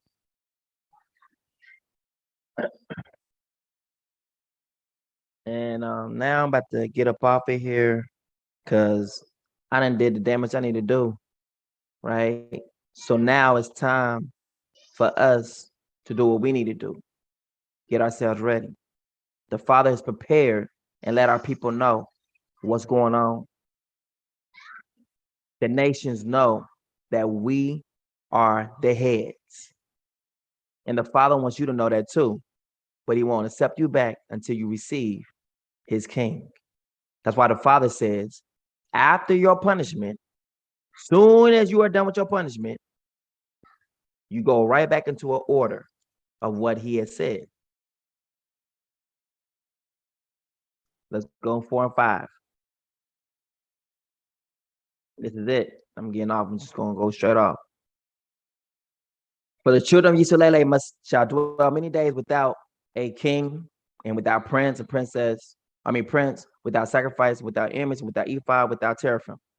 But watch this. This is where we're coming into the part of afterwards. Afterwards shall the children of Yisrael return and seek the Father. And see, it is a together deal. You just can't seek the Father. I'm seeking the Father. Well, you ain't did it yet. You don't know. They will seek the Father and David, their king. And it tells you the name to look for. David. Jonathan is not it. Mello is not it. Issachar is not it. It says they're going to seek for the Father and David, their king, and shall fear Yah and his goodness in the latter days. The Father tells us exactly who to seek for. It says for him and for David. Who are people following right now? Is their name David? Because the Father is with David. They have got to be anointed by the Father. The Father would have had to have given them a name. If the Father did not name them, it's not them. Why? Because the Father will be naming the person who he's with, David. He would know who the king is because he would rename them. All right.